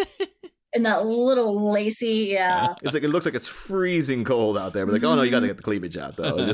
You never know, the Phantom might be watching. Plus, we've talked about this many times on our show. Joel Schumacher, he's going to put a lot of unnecessarily sexy stuff in, but it's going to be across all genders. I disagree with your unnecessarily. I think it's completely necessary. Well, this movie it is for us, the viewer, but okay, in the plot, it makes no sense. But it doesn't matter as well, because he's like, "Hey, I'm gonna, sexualize everyone, everybody." It's just vibes. You can't even stop and say like, "Oh, well, the Phantom's relationship with Christina is problematic because, like, look, I know this intellectually, but I can have little problematic relationship in my fiction as a treat." Yeah. Just as well, I'm so happy now for Emmy Rossum. She's finally coming out the other side, I think, because she was cast a little thing in the early 2000s where she was kind of like the it girl for a while. So she had this The Day After Tomorrow and stuff like that, and then she just sort of fell away into like there's a wave of new actresses came out, and everyone kind of forgot about Emmy Rossum for a while, and then she did Shameless. And I'd never watched Shameless, but I know of the big court case, or I don't know if it was a court case, but from what I understand, I did like 9 seasons, and she essentially was the main character, but she was getting paid like a fraction of what William H. Macy was getting paid, and she just went out and was like, if you don't give me what he's getting, I'm gonna quit. And then William H. Macy was like, oh yeah, she deserves more than me. She's the show. Yeah. And eventually the producers are like, all right, we'll give you equal pay to William H. Macy. Oh, they actually backed down. Yeah, and she was just like, all right, That's great. That's all I wanted. And then Nice. recently, she was in and talking about her boobs. She was Speaking of, she was in the miniseries about Angeline. That you imagine, Alyson, you in particular must know Angeline or Angeline, however you want to pronounce it. Was this sort of cult oddity figure from the 1980s who was famous because she put up a billboard that just made her famous. Like she really based herself on like a kind of 60s looking Barbie, and she was very, gave herself boobs, massive boobs and stuff. yes, I do know. Yeah, I had to look her up. Sorry. I only know because I saw a review of this movie. Yeah, it was a miniseries. She was in. Series. Yeah, and Emmy Rossum plays her. And if anyone doesn't know Angeline, that's the story. It's just like she was just this random lady. People for like 30 years didn't know what her actual name was. She was that mysterious, and she just put up a billboard in L.A. and just said Angeline and her face, and it just said management with her phone number. And then she just started getting jobs out of that. She was in Earth Girls Are Easy and stuff because everyone was like, who is she? She has a billboard. She must be somebody. So, and to this day. And she talks in this very ditzy, dreamy way. And apparently she's a complete asshole. Like Emmy Rossum met her to research the role. And she's like, oh, she treated me like crap. It was great. And then as soon as the show came out, Angeline was like, no, she didn't do me justice. The show's absolute trash and stuff like that. But yeah, so Emmy now Rossum wore 3-pound fake breasts. Yeah, they're huge. And she's so good in it as well. But now I'm kind of like, oh, so Emmy Rossum, she's arrived back. Now she's like character actress who can headline shows and people might actually watch it and stuff. And so it's like, no, she started way back in Phantom. And here we are 20 years later. she's finally playing on the new ingenue of sorts, even though, yeah. Speaking of boobs as well, I do have to call out the woman who plays Meg Giry in this.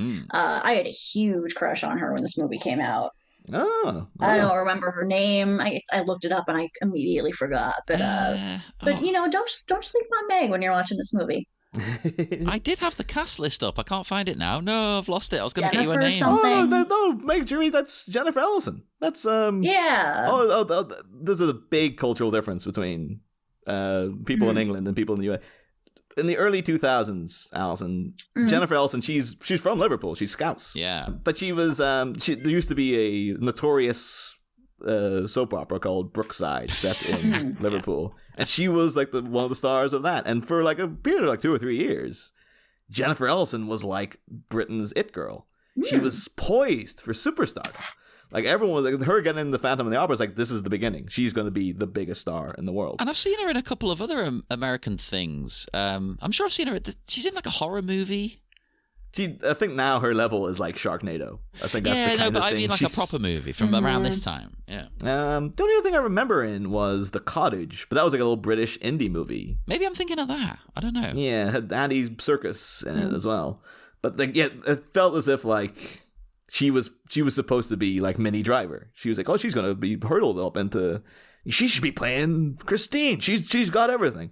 And tragically, yeah, it just never came to fruition. Yeah, she wasn't in like anything else. It's so bizarre. It's just like she's still, people around here of like, our age would know Jennifer Alyson straight away. It's like, oh yeah, because she was on every magazine cover. She was like, they tried to make her a thing. They tried to make her a singer and everything.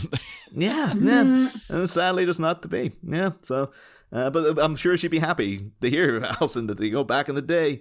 She might have been, part of she might have awakened something in you. She's done a lot of stage shows, though, interestingly, when you look her up. Oh, yeah? Yeah, which is odd because she's dubbed over in this, like a few people are. But, she's been in Chicago, Cinderella, Calendar Girls, War of the Worlds, Legally Blonde the musical, Peter Pan, Singing in the Rain, Sleeping Beauty, all these kind of big things. So she can obviously sing. Yeah. Oh, Cinderella was at the Empire Theatre, Niall, in town. Oh, I thought a lot of it might have been, though, is like the reason she's in it is because local people will know who Jennifer Alyson is. So they're like, oh, she's in it. It must be great. And then they watch it and it's like, oh, she's not that good a singer. Well, in the Legally Blonde musical, she did the whole UK tour. No. So she must be okay. I say that. I mean, they put Gerard Butler in this movie and you all think he's terrible, so maybe not. As at one point, then they're like, "Can we recast?" And Jared Butler went, "This is the point of no return." I do like that keeps coming back, though. That phrase, "the point of no return," because it's kind of got multiple meanings. I really like that, and it takes on a really creepy kind of meaning as the film progresses. I think, Absolutely, this is leading to an inevitable clash. There's nothing you can do now. You've set all this in motion. It's still so a little part of me though, knowing that Joel Schumacher is hired to make this off the strength of Lost Boys. It's like, could we have had Tim Capello as the Phantom? Could it just the Phantom instead of the organ? He's just playing the saxophone shirtless in front of the big fire. The only way to improve this music is added sax. It's just him shirtless with the little mask still on. Playing it on a rooftop, like in a dark place now. He's like on top of one of those gargoyles. Yes. Hey, although listeners of the show will know, grotesques, not gargoyles. Well, of course. Sorry. And still, that is genuinely criminal. I don't know if you've watched any of the Wednesday TV show yet, Alyson, but like, not yet. When Wednesday Addams referring to a grotesque as a gargoyle is like, Tim, if any character would know what that is, it would be Wednesday Addams, and she would definitely point it out. I was genuinely angry. I was like, Really? "What are you doing?" No. It could be one. It's like maybe Tim Burton is just a Hot Topic goth. Maybe he ain't the real deal. My husband likes to get mad at Rob Zombie because in the Dracula video they're driving the wrong car apparently. Yeah, it's not quite right, is it? Yeah. So he says fake geek girl Rob Zombie. Although now knowing that both that Monsters movie and the Wednesday show are on Netflix, it's like, well, cross-pollination, Rob Zombie and Tim Burton combining forces. Why not? Do it. Yeah. Like, I know most people seem to... I still haven't seen that Monsters movie. We watched like 10 minutes of it, didn't we? And then we did something else. But It feels like a porn parody. But I'm fine with that. Like, all the criticism seems to be people going, "Oh, the jokes are really bad." It's like, yeah, have you not watched the Monsters? Yeah. That's what the Monsters is. It's crap, and that's why it's good, right? The thing is, I know Rob Zombie, apparently, he wanted to shoot it. He wanted to have it in black and white. And I think that would have... And the studio were like, we're letting you do whatever you want, but you can't have it in black and white. Nobody will watch it. And I think if it was in black and white, it might become more apparent to people. It's like, this is just what the Monsters was. Like, it was this. This was the show. Like, you might have, like, nostalgia goggles for it. But it was a black and white sitcom with terrible jokes. Like, that was... we've just made it again. That's the exact same thing. And that's why we like it, because it's terrible. Yeah. But is that why we like Phantom of the Opera? Yes. Well, this movie. Well, I was pleasantly surprised by this movie on rewatching. I have definitely softened in my opinion on it. I wouldn't say I hate it any longer. I hate Gerard Butler. I think I would... See, I'm so in the middle as well, because some bits I really liked. I liked some of the music. I like the plot itself. I like. Like this weird, creepy incel living in the sewers. Cool. Yeah. That's where they all should be living. I identify with this man. Oh, God, no. It's one of those things. It's like, there's a reason it's been adapted like 50,000 times. It's like, it's just a good idea with good iconography. Like, I didn't know I didn't really know the musical, but I knew, like, oh yeah, cloak, half mask, plays the organ. I know the Phantom of the Opera, kind of. Yeah, I've always seen so many parodies of the character as well, a million times. Yeah. But I think Gremlins too, of course. Gremlins too. I think my problem is I watched this on my own. Right, so that did make it, especially that second half. It was really dragging. I think this would benefit from watching with other people. If I had someone here with me watching it in that moment, I don't think it would have been as tough to get through. Yeah, I would have totally watched it with you. Oh. Stupid Atlantic Ocean. Let's go right Let's do now. a live rewatch of it right now. We'll just All sit right. for 2 hours. Okay. And at the end, we're like, it. no, it wasn't any better. Sorry. Start from the beginning. It is a period of civil war. Right now. I think, though, in that mindset, though, John, I think it might be also, if it was more of an experience like a stage show, the parts that drag wouldn't feel like they're dragging because you're sitting in a giant theater where it's just like, it's all the grandeur is adding to it. Spectacle. But when you're watching on your TV, it's a bit like, This it doesn't translate over. There's a Same couple with we're watching this on the big screen, honestly. No, I'm really? glad that I saw this in theaters. Yeah. Well, I'm glad I okay. saw Les Miserables, even though you can mock Russell Crowe. I'm glad I saw that in the cinema because I am that too. did add to the whole. And it was my first experience of that musical. I'd never seen it. So. Oh, really? Yeah. West Side Story too was great in the theater. That's another one though. Just like so, I noted in one of the on the IMDb they said like apparently Kevin Spacey was considered for the Phantoms. And you're like, ooh. Oh, thank God. Ooh. And then just everything about West Side Story is like I'm really enjoying this, but that Tony, like, can you just remove him from the movie? I know you can't remove him from the movie because he is the main character, but like, he's really scuppering this for me. I gotta tell you. I'm still not in a place where I can watch a Kevin Spacey movie.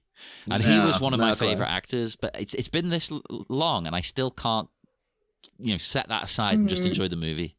But the thing is, it's one of those annoying things though, where it's like, if it wasn't for that, Kevin Spacey is the Phantom of the Opera, 100%. Yeah, like I would be like, that would have been great casting. But If he could sing. I thought he did play Bobby Darin in that Bobby Darin biopic. Plus, he's a classically trained actor. They can all is sing he? and dance. So I think he probably like I know the movie of course was called Beyond the Sea because that's the Bobby Darin song that everybody knows. But like I never watched it, but I'm imagining he probably made a big deal of like yes I can do it myself and stuff. But, Which song's that? Somewhere beyond the sea. See, my connection to that is a weird one because I was really into the game BioShock. And it features in BioShock, and I bought the special edition. This was a long time before it came out. I worked in a video game shop, so I got to just, pre-order and keep aside anything I wanted. So I got the special edition, and it came with a soundtrack of all the music, and it was all put together by Moby. Cool. I don't think no BioShock Infinite. They did all those weird covers of like. It was like a pipe organ cover of Girls Just Want to Have Fun. Yeah. Like, It's the Phantom of the Opera playing that. Oh, that'd be amazing. Yes.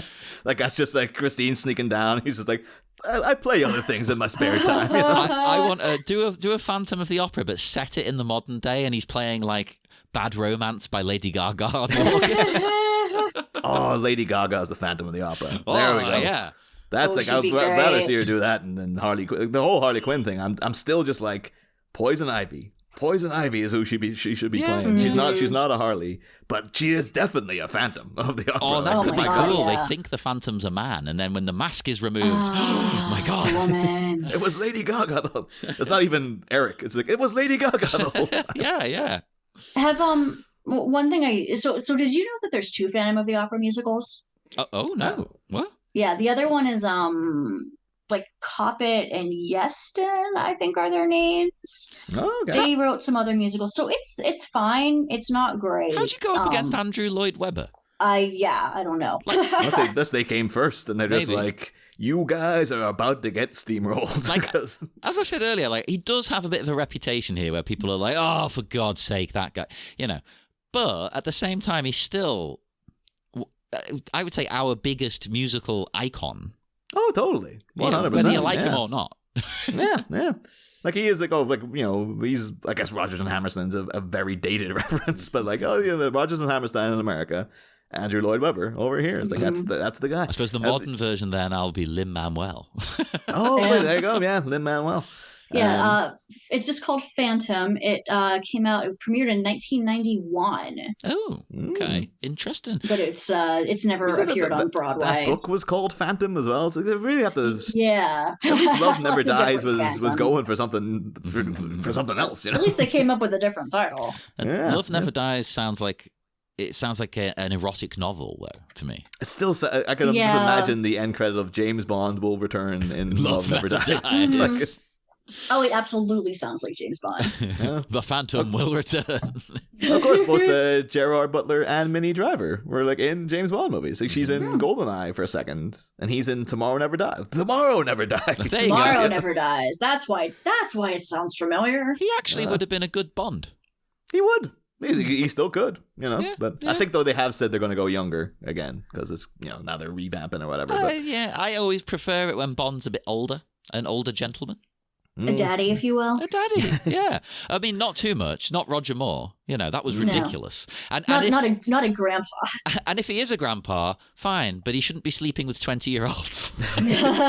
Yeah. I'm just so happy though now that Daniel Craig has got to the stage of his career where he's just like, I get to play this foghorn leghorn detective. And you're just going to make a million of these movies now, and I got to play them in all of them? And that you're just going to pay me how much? Yep, I'll do all. Yep, sign me up for life, Ryan. That sounds great. I haven't seen the new one, Glass Onion, yet, but we're going tomorrow. Oh God, I'm so because it's out in theaters here for a week. Yeah, the same here. Yeah, it's a appointment. It's like you get it for a week. Yeah. Then you gotta wait a month, and then it's on Netflix. I can't wait to see that because he is having so much fun in that first one. Oh my God, yeah. Oh God, he's having not quite as much fun as Minnie Driver, but Almost. Quite a lot of fun. Yeah. Minnie Driver is like she's out acting Jim Carrey in Batman Forever. Like that's how much acting she's doing. Like it's so. Plus, I feel like her acting is also amplified by what she's wearing throughout the movie. Yeah. Every time she's on screen, she takes up so much space just with her aura. Well, the one thing I will say as well, though, because I was a bit disappointed in the Phantom makeup when he does the very bizarre edit as well, when the mask gets ripped off and then his wig also comes off, and it's just like that doesn't look right. Like something. To quote some Phantom ephemera from the early 2000s, he's slightly unattractive on one side, 2 arms. But considering, like, Joel Schumacher did Tommy Lee Jones's Two-Face, which is like, they added this element of pink to it to kind of make it a little less fearsome and stuff. But we've seen like the original red makeup, and it looked like disgusting. Yeah, and it's like, Jesus Christ, why wasn't he going for like just get in, friggin' the guys that did that? It's like that same team, come on in, do maybe he did, and they're just like, downplay it a little. We still want him to be sexy, kinda. Have you both looked up what the Phantom makeup looks like on the stage show? I've seen ones where like you can see like his brain and stuff. Like they're really, really grotesque. And that's what I want. Like you're giving me a Phantom, make him ugly as hell when you take off the mask. I'm sticking with I like that he's not, but he thinks he is. Actually, that would be a good way of doing it, right? When the mask comes off, he can turn and like see a mirror, and you see the reflection, and it's horrible. But it turns out it's like because it's the reflection, that's what he's seeing. Yeah, that's how I would do it. And then when you see it later on, he actually looks relatively fine. He does kind of look like he was having some peanuts at the opera and had a bad reaction, and it just still hasn't gone down. Like it's really like, it's not that bad, dude. Well, speaking of him at the opera, we should wrap up the actual basic of the plot. So he does his Don Juan thing. He gets them all to perform it. He basically holds them ransom and is like, perform my play. Oh, I will say that bit in The Masquerade where he does that, I was because I understand on the stage show what's supposed to be happening there is that it's like in Scream 2 where they're doing that weird play, the Greek play with David Warner's directing, and Sydney keeps seeing Ghostface, on stage and stuff, and you're not too sure if she's about to get killed. Apparently in the stage show, it's that Christine keeps seeing the Phantom everywhere, and she doesn't know when he's going to pop up. And in this movie, it's just like, no, it's just a musical number. And then it's a great shot where the camera tilts and it reveals him standing at the back. But also everybody is terrified of him. And there's like a million of them. It's like, go over and knock the crap out of him. Like he's a ghost. One man. They think he's a ghost. They don't know what they're seeing. I think everybody's just so stunned by it because they don't expect him to have physical form. Yeah. You have to remember, this is like 1890. Like, and they've been hearing his people voice. Are more susceptible. Yeah, it's a very Batman move actually too. Where it's just like, the opera goers are a superstitious, cowardly lot. Right. I can strike fear into their hearts by making them think I'm a ghost. People freaked out at the sight of ankles. Come on. Well, they're pretty sexy ankles. No, it was assumed you'd have this guy. Because you think at that point, like, Minnie Driver would be like, yo, and just go over and start ripping the out of him because of all the crap he's put in there. Yeah, right. So when they're doing the Don Juan and that, is this when she removes the mask? It is, isn't it? When they're doing their little passionate at the end of it, yeah. At the end of Point of No Return, she rips his mask and his wig off, and the whole crowd can see him. Does she do that to like get to him and like shame him and make him retreat? To expose him. I wasn't sure. I couldn't get the vibe in the movie if she was doing it for that or she thought like they'll accept you. It's okay. You know, I couldn't quite get her motivation. That's a good question. Yeah, I was going to leave it up to you, Alison, because like, well, you're the fan. You're the fan. You're the fan. I don't know. You're the PH fan, so she does like pull it off quite aggressively, but then nothing else about her mannerism seems like ha. You know? And then the whole final act is a bit all the stuff. Then he drags her into his back to his lair, and he does that. We've got to. And there's Raoul comes in, and that's where the Punjab lasso. The Punjab lasso, yeah, because he's got him tied up to the gate. Yeah, and the thing in Miranda Richardson, of course, mentioned legend from Blackadder, and of course Tim Burton's Sleepy Hollow. She specifically says to Raoul, like, hold your hands up. Keep your hand at the level of your eye. Yeah, and he just doesn't. He immediately forgets it. And he shows up. He actually is like, because there's a death trap underwater as well. Mm-hmm. And then he immediately gets captured, like, just like Joel Schumacher's Dick Grayson in Batman Forever. He's like, hey, I got a new partner. Oh no, his boat got blown up. now he's kidnapped. Oh no. Much like Dick Grayson, Raoul is an idiot. Yeah. Yes. Yeah. He's a himbo. He is a complete himbo. He's a sexy fool. It was a really awkward scene then where, like, it's the easiest tying up I've ever seen. Like, Raoul comes in and the Phantom just kind of goes over and just starts tying him to the... It's like, you're going to try to stop Casually, it? yeah.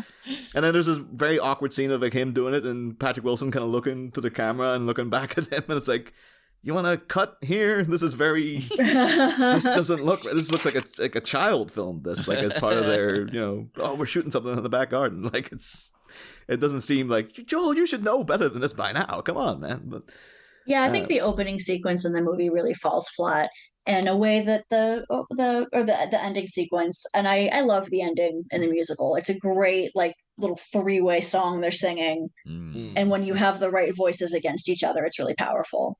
I really like it. Not so much in this. Yeah. Because then there's no real impact as well at the end. It's just like, he gives her the ultimatum of, like, you can either stay with me and he can go, or I'll kill him, basically. Yeah. And then she kisses the Phantom. She shows him a moment of pity. It felt very... and compassion. I was confused there as well, because the way she kisses him, though, felt like, oh, wait, does she love him? I was confused. A little bit, yeah. So Christine has very complicated feelings for the Phantom. That's the entire point of them writing a sequel, where he's like, when were you into me? Like, I just wanted to make sure. I mean, I thought I figured it out, but now I'm not too sure. To be fair, when we get to it in a second, the very last shot of this sets up a sequel. Oh, yeah. Yeah, of course, the rose on the grave. And stuff, yeah. He's the kiss still from a out rose there. on the grave. Oh, Joel, why couldn't you have snuck it in? Just sneak it. Just Jared Butler comes out singing Seal. Come on, do it for me.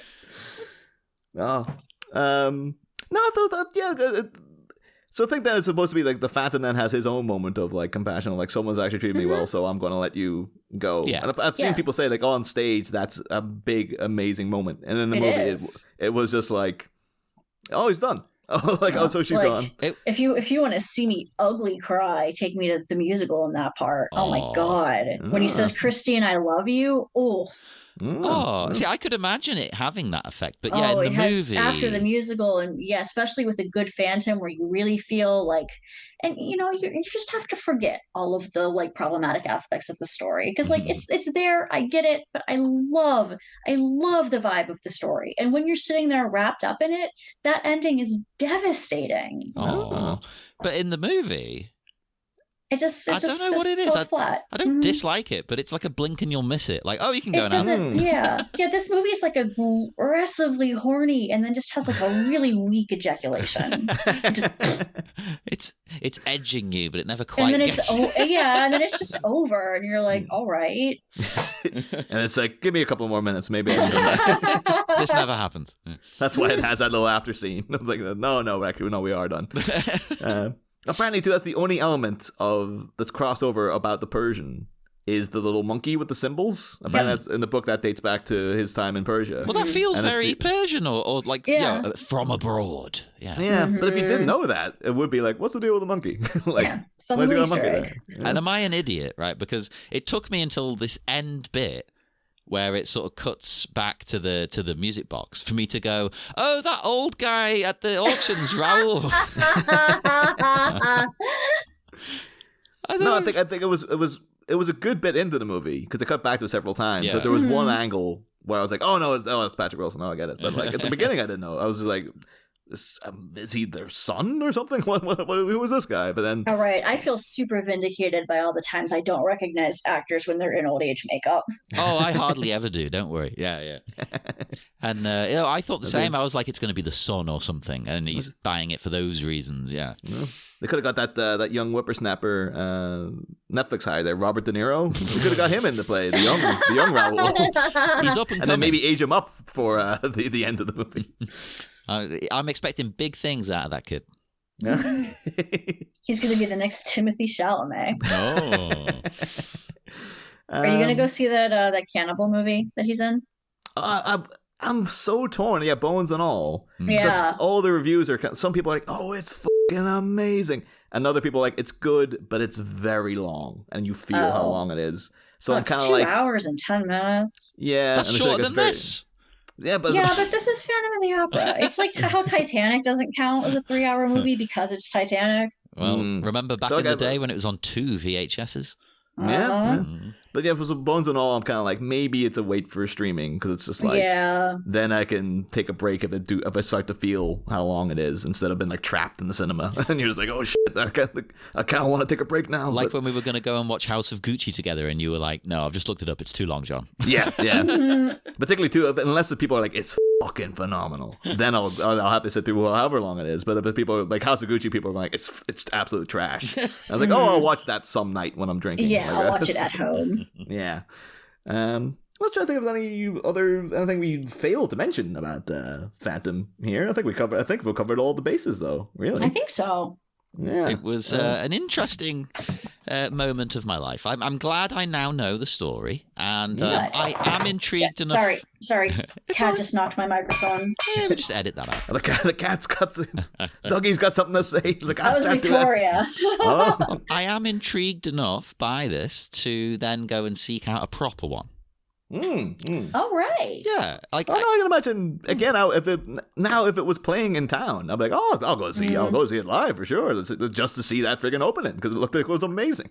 Well, you know the original. I looked this up actually before we recorded. The original people they had in mind for the Phantom. Did you look any of them up? In the movie, Jackman. Yeah, in the movie. So the studio wanted John Travolta.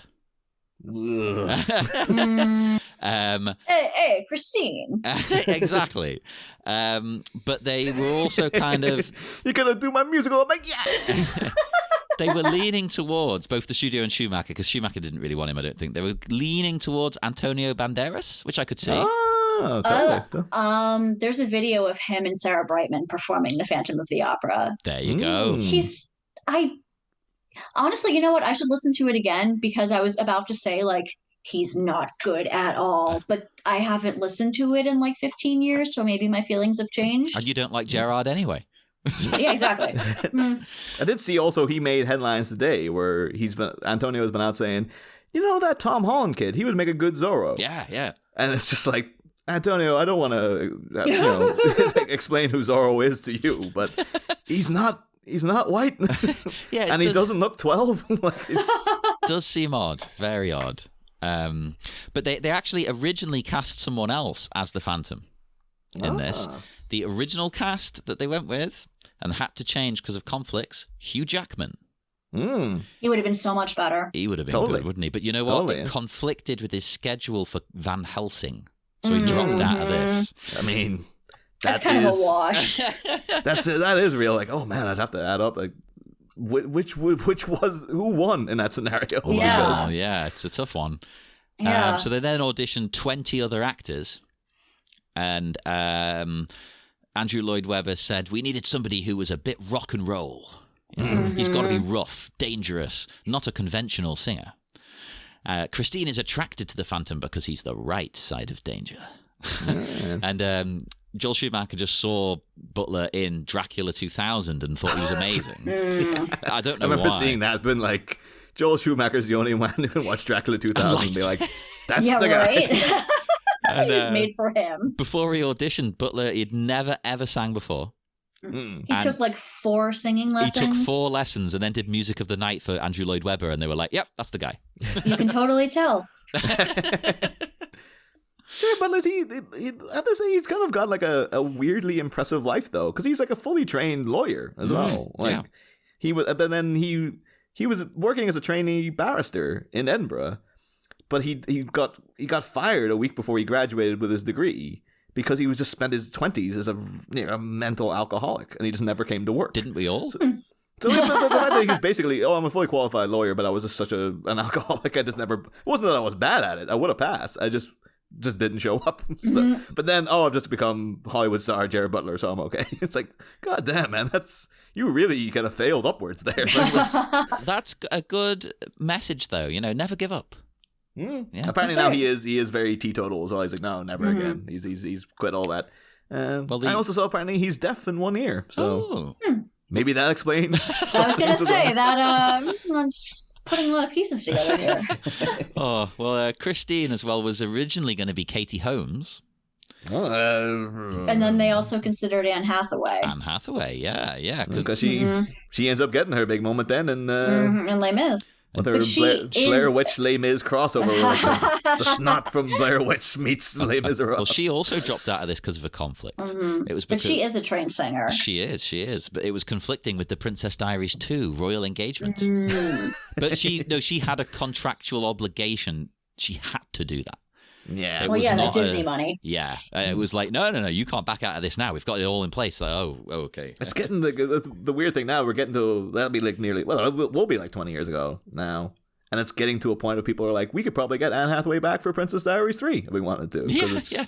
For that Disney, we got Amy Adams for that Enchanted sequel that nobody liked, but it's Amy Adams. We got it. Disney Plus will just throw money at you, so it could be we'll be getting Anne Hathaway back as that character again sometimes. Well, it still does not feel even worse for her because I actually quite like it. There was a big anti Anne Hathaway backlash for a while. I actually quite like her. I like her. But it is like, particularly now having seen Zoe Kravitz's Catwoman, it's like, oh, she was such a terrible Catwoman.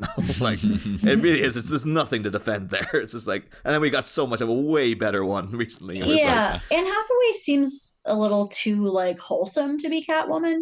like, yeah. The whole time you're just very like, it feels like someone playing dress up. yes. It does not. Yeah. It does not feel like the. It doesn't feel like her. Yeah. Yeah. Whereas Michelle Pfeiffer was like, oh, I've seen this woman literally transform into Catwoman. Like, and then Zoe Kravitz is she shows up like, yep, that's her. That's it. Yeah. She's in it already. So. Well, do you know how much money this movie cost to make? Because I think it looks great. I think it looks great too. I think it looks sumptuous. It does. It feels very constricted to me. It doesn't have the vibe of like, even though Moulin Rouge is very like, oh, it's all fake looking and fanciful. Well, that's supposed to be, though, isn't it? Yeah. Yeah, but when they do shots of like Paris, it's like, oh yeah, but it all looks like that. But you imagine like that's what the whole city looks like. This all feels very much like we are constricted to this building. It and feels the sewer. it's a very, I don't want to say claustrophobic, but it's a very like intimate. It Yeah. feels like, weirdly, it's on the stage. That, They've that got might be the limited Yeah, problem. space. it feels like you're in the room. We have it's just one of those classic like we just didn't quite know how to translate it from. Like you get some of those ones like, oh, there's they made a movie of History Boys, and at the end they're all doing monologues like, this is a stage thing. You don't do this in movies, for Christ's sake. Hey, Rent starts with them on the stage singing a song. So I can't say anything. But this cost $80 million. Whew. And That's a I think lot. wasn't it was all financed by Andrew Lloyd Webber because he didn't want interference from the studio. So he's like, whatever I agree with Joel Schumacher, it's the two of us. I'm ponying up the dough for this. he definitely And- put a lot of his own money. Let me see. I had the figure somewhere. Right, yeah. No, he contributed $6 million to the 80.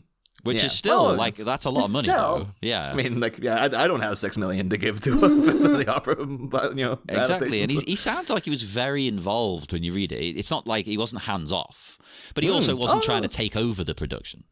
I think he genuinely trusted Joel Schumacher to be like, Yeah. we've agreed, like you're the movie director, you go and make me this movie and stuff. So, I really wish it could have been made in the early 90s when they wanted to do it, because I feel like at that point Andrew Lloyd Webber was still under the influence of 80s cocaine. That's what this movie needs, is more coke. I agree. It's not big enough. So I was going to ask, like, who would have been? 'Cause I guess it would have been Michael Crawford and Sarah Brightman, but Most likely, yeah. I'm just wondering: is there a version where we would have got like Kiefer Sutherland's Phantom of the Opera, or like early '90s, like Keanu Reeves as the Phantom? Like, they could have gone. Like, Keanu Reeves. I imagine back when he was doing Dracula and stuff, they were like, this. He was, Gus Van Sant kept hiring him, like acclaimed art director Gus Van Sant's like, this Keanu Reeves kid, he's an actor, I'm telling you, and everyone else is like, he's Ted Theodore Logan. That's what he can play. No, he would have played Raoul. Well, like I said, it's basically Jonathan Harker again. Very similar. I just imagine now him getting tied to that gate. I've just been thinking about Meatloaf as the Phantom. Oh yeah, that would have been so good. I was going to say it's not too late, but unfortunately, actually, it is now. Too late. Yeah. So, then again, in this day and age, you can just deep fake it. the only other note I just wanted to bring up was just the fact that, like, of course, one of Minnie Driver's first big movies was an Irish film called Circle of Friends, which also starred one Chris O'Donnell. Oh, Everything's connected. Yeah, always have to get in, and everything's connected near the end. So, but I really wish the Phantom's Red Death costume had nipples on it. Yes, only way to Even improve though the that. Red Death costume, have you seen the Red Death costume from the stage show? No. You look it up. It is great. It is so much. And again, the Phantom being extra. Hold your tongue, Alyson. I can't believe that. I like the Phantom costume in the movie, but it's too understated. It's like the same problem I had with, right? Oh my God, that is something. Jesus Christ. The Great Gatsby, the Great Gatsby movie. It wasn't big enough. Yeah. Oh, that's amazing. Oh yeah, totally. Yeah. And now I see. Like, you're Baz Luhrmann. Come on. You're supposed to be the most. Like, that's what I want from you. I'm just loving though. In the Google image searches, you have that costume, and then some guy doing a cosplay of the Jared Butler version, but he's way too skinny. It's like, oh, you're really mounted up against the odds here, man. In this Google image search, let me tell you. Oh, but yeah, that was. I should mention as well. Hopefully, if everything goes to plan, the plan is to release this on Valentine's Day, this episode. Oh, okay. Oh, that's nice, because it's such a romantic movie with so many good messages to take home to your loved ones. Oh, yeah. I mean, you can learn a lot from The Phantom and how to win a lady. Definitely, yeah. I take a lot from The Phantom's relationship with Christine home to my marriage. It's totally wholesome. Yeah. Mm-hmm. Anytime you have any kind of spat, there's just like something, just the light falls out of the roof, and then I say, your husband just finds you. it. People have constantly been fantastically embroidered letters around for each other. AG. Of course, this is also supposed to be, in theory, fingers crossed, this will be the last episode of the hiatus, because it's supposed to go from a phantom into a phantasm. Because that's the next season is Mask of the Phantasm. That movie's so good. We watched it like within the past year, and I was blown away. Like, I remembered it being good, but it totally holds up. I've been waiting nearly 6 years to watch this since we started the show. I've deliberately not watched it. Yeah. You still haven't watched it? No, because I made a promise. So I was like, I'm not watching it before we do the show. Oh. And it's my favorite Batman movie. So I was almost kind of considering not doing it, because it's like, I don't know, it's just going to be every episode. It's going to be like, it's fucking great. I just love everything about this so much. Really good. But yeah, so that will, of course, Alyson, you're more than welcome to come back. Hey, thank you. I would love to. Yeah. If you have a scene in mind, just let us know. Yeah. I'll have to think about that. But in the meantime, then we'll be off into the, I was going to say dark night, but I suppose into the dark sewers that aren't so dark because candles are coming out of the water. Have you got anything to promote, Alyson, that you'd want to plug? No, I cool. don't. Yeah. So on that happy note, we will depart once more. Keep your eyes and ears ready and primed for more exciting Bat-Minute content coming very, very soon.